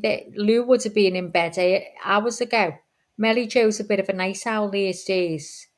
So she wouldn't have been too bad, but it's still bad enough. So, yeah, opinions are like ourselves. We all have one. We all got one. Don't know whether you want. No, you don't want to listen to this, do you? It's just a recap. So anyway, we can all get off for the day. Go and sort yourselves out. Go and have a break. And what's that? It's only 2 a.m. Oh my God, it's only 2 a.m. You'd have been just rolling over by now. You're normally well in bed. Are you wide awake, Lou? Do you know what? You can go and have a scout around now and go and finish some other things online that you've been watching. Been watching everything. You know what? We're going to go from this case to there's loads we're going to be covering. There's the what's his name? Montgomery one. Little Harmony, God bless her. Oh, God love her, what she went through. That's just horrific. What adult could put a child through that? It just doesn't bear thinking about. So we've got that case. We've got Koberger. Whether that'll go through or not, I don't know. And we've got Nancy Guthrie, which things seem to be moving along. Whether they are or not, I don't know. It's just what I'm hearing. Now, I don't know if there's anyone in chat. Give us a 1 in chat if you've been following those trials. Well, they're not on yet. What am I saying? Have you been following those cases where they're up to with things as of a few weeks ago? The Montgomery one said the trial was starting. Now, I don't know. That hasn't started yet, has it? Because I haven't seen it. But is everyone been following them? Let me know. So there's the Montgomery one. Oh, there's also that Lindsay Stouch. I might say that her name wrong. There's that one as well. She's getting a retrial. And that Montgomery fella's having a retrial. What's going on with all these retrials? Do you agree with it?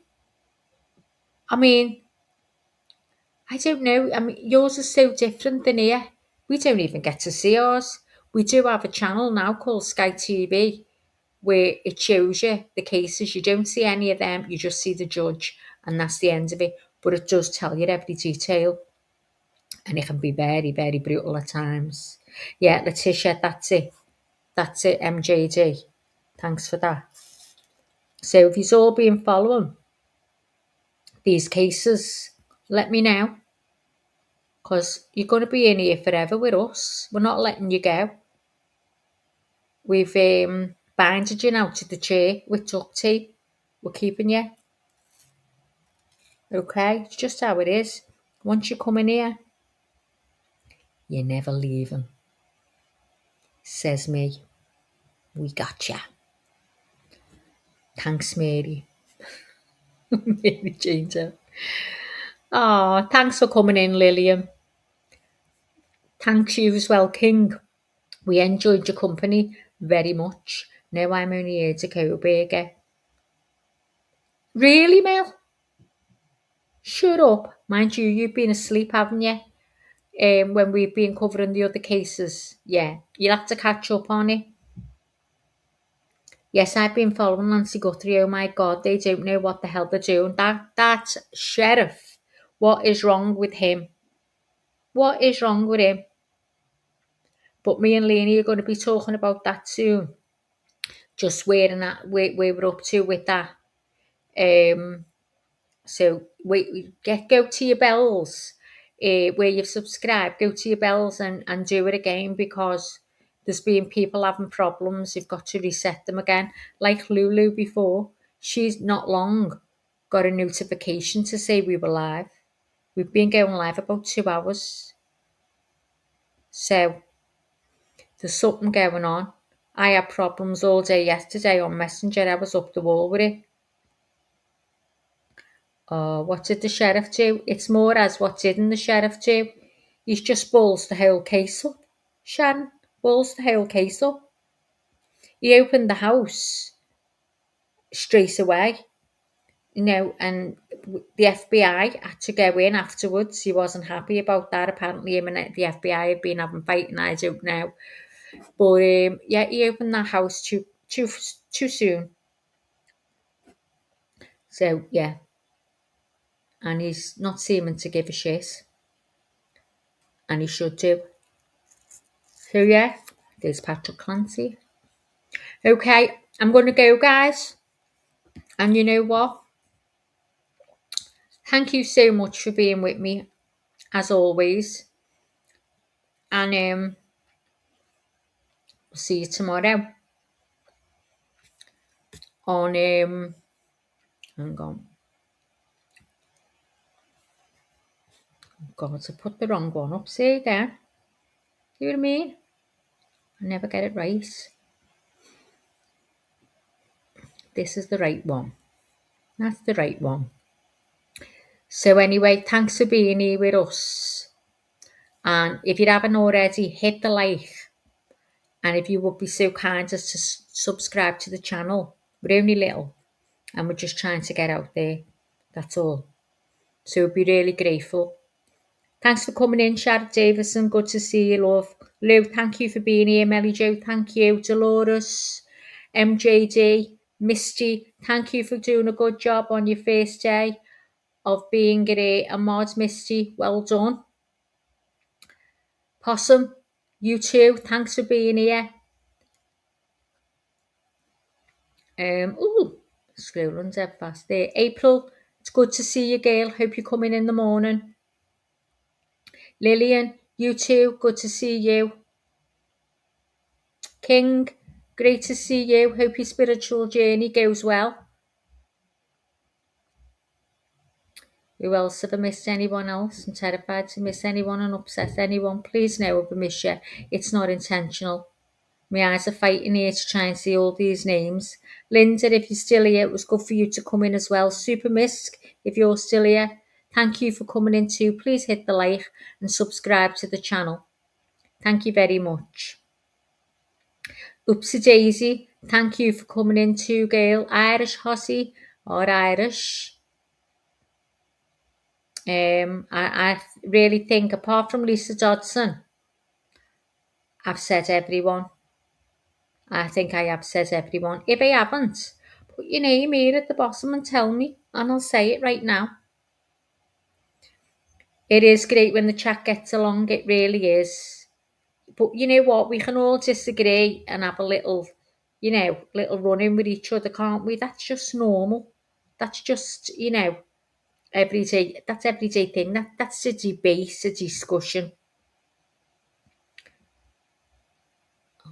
Oh, she keeps saying Lillian. Oh, shut up, Melly Jo. Oh, and Alex. Oh, Alex Cleary. How did I forget Alex?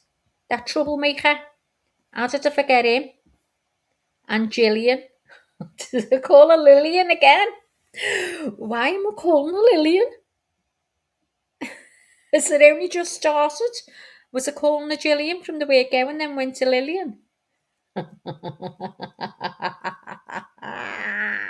Jemmy! Oh my God, Jemmy. I forgot Jemmy. Oh, Jemmy, look, I'm up the wall. I don't know what day I'm in.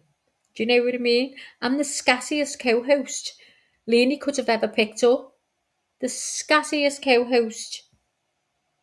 Possum. Did I say? I'm sure I said you, Possum. Are you just laughing? Or are you putting your name there because I forgot you? Anyway, listen. If I did, I apologise deeply. I'm a scouser. And I'm a bit dizzy at times. Listen, 3 years ago you wouldn't have known me. I'm saying 3 years ago, but it could have been more. You wouldn't have known me. I was sharp. I remembered everything, didn't forget a trick, right? You know now. Oh, you can get one over on me because I forget everything. But anyway, thank you so much for being with me. I'm brand new. Oh, Gemma, aren't you the Gemma from yesterday, the Irish Gemma? Oh, I'm brand new, but well, Gemma, hope you come in tomorrow because once you come in, we can't let you go. Have you hit the like, Gem, and subscribed? Oh, she's fighting Irish. I thought she was telling me she was Irish. Oh, is Irish causing murder now? Do you know what? This can't be trusted. This can't be trusted. Anyway, I love you.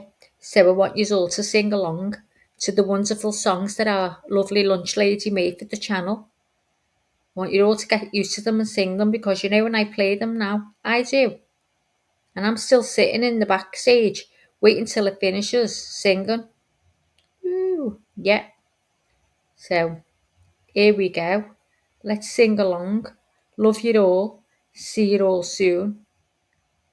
Bye, gang. See you in the morning, 9 o'clock. EST time, 2 p.m. UK time. Love you all. Thanks a million. Hit the like and sub up.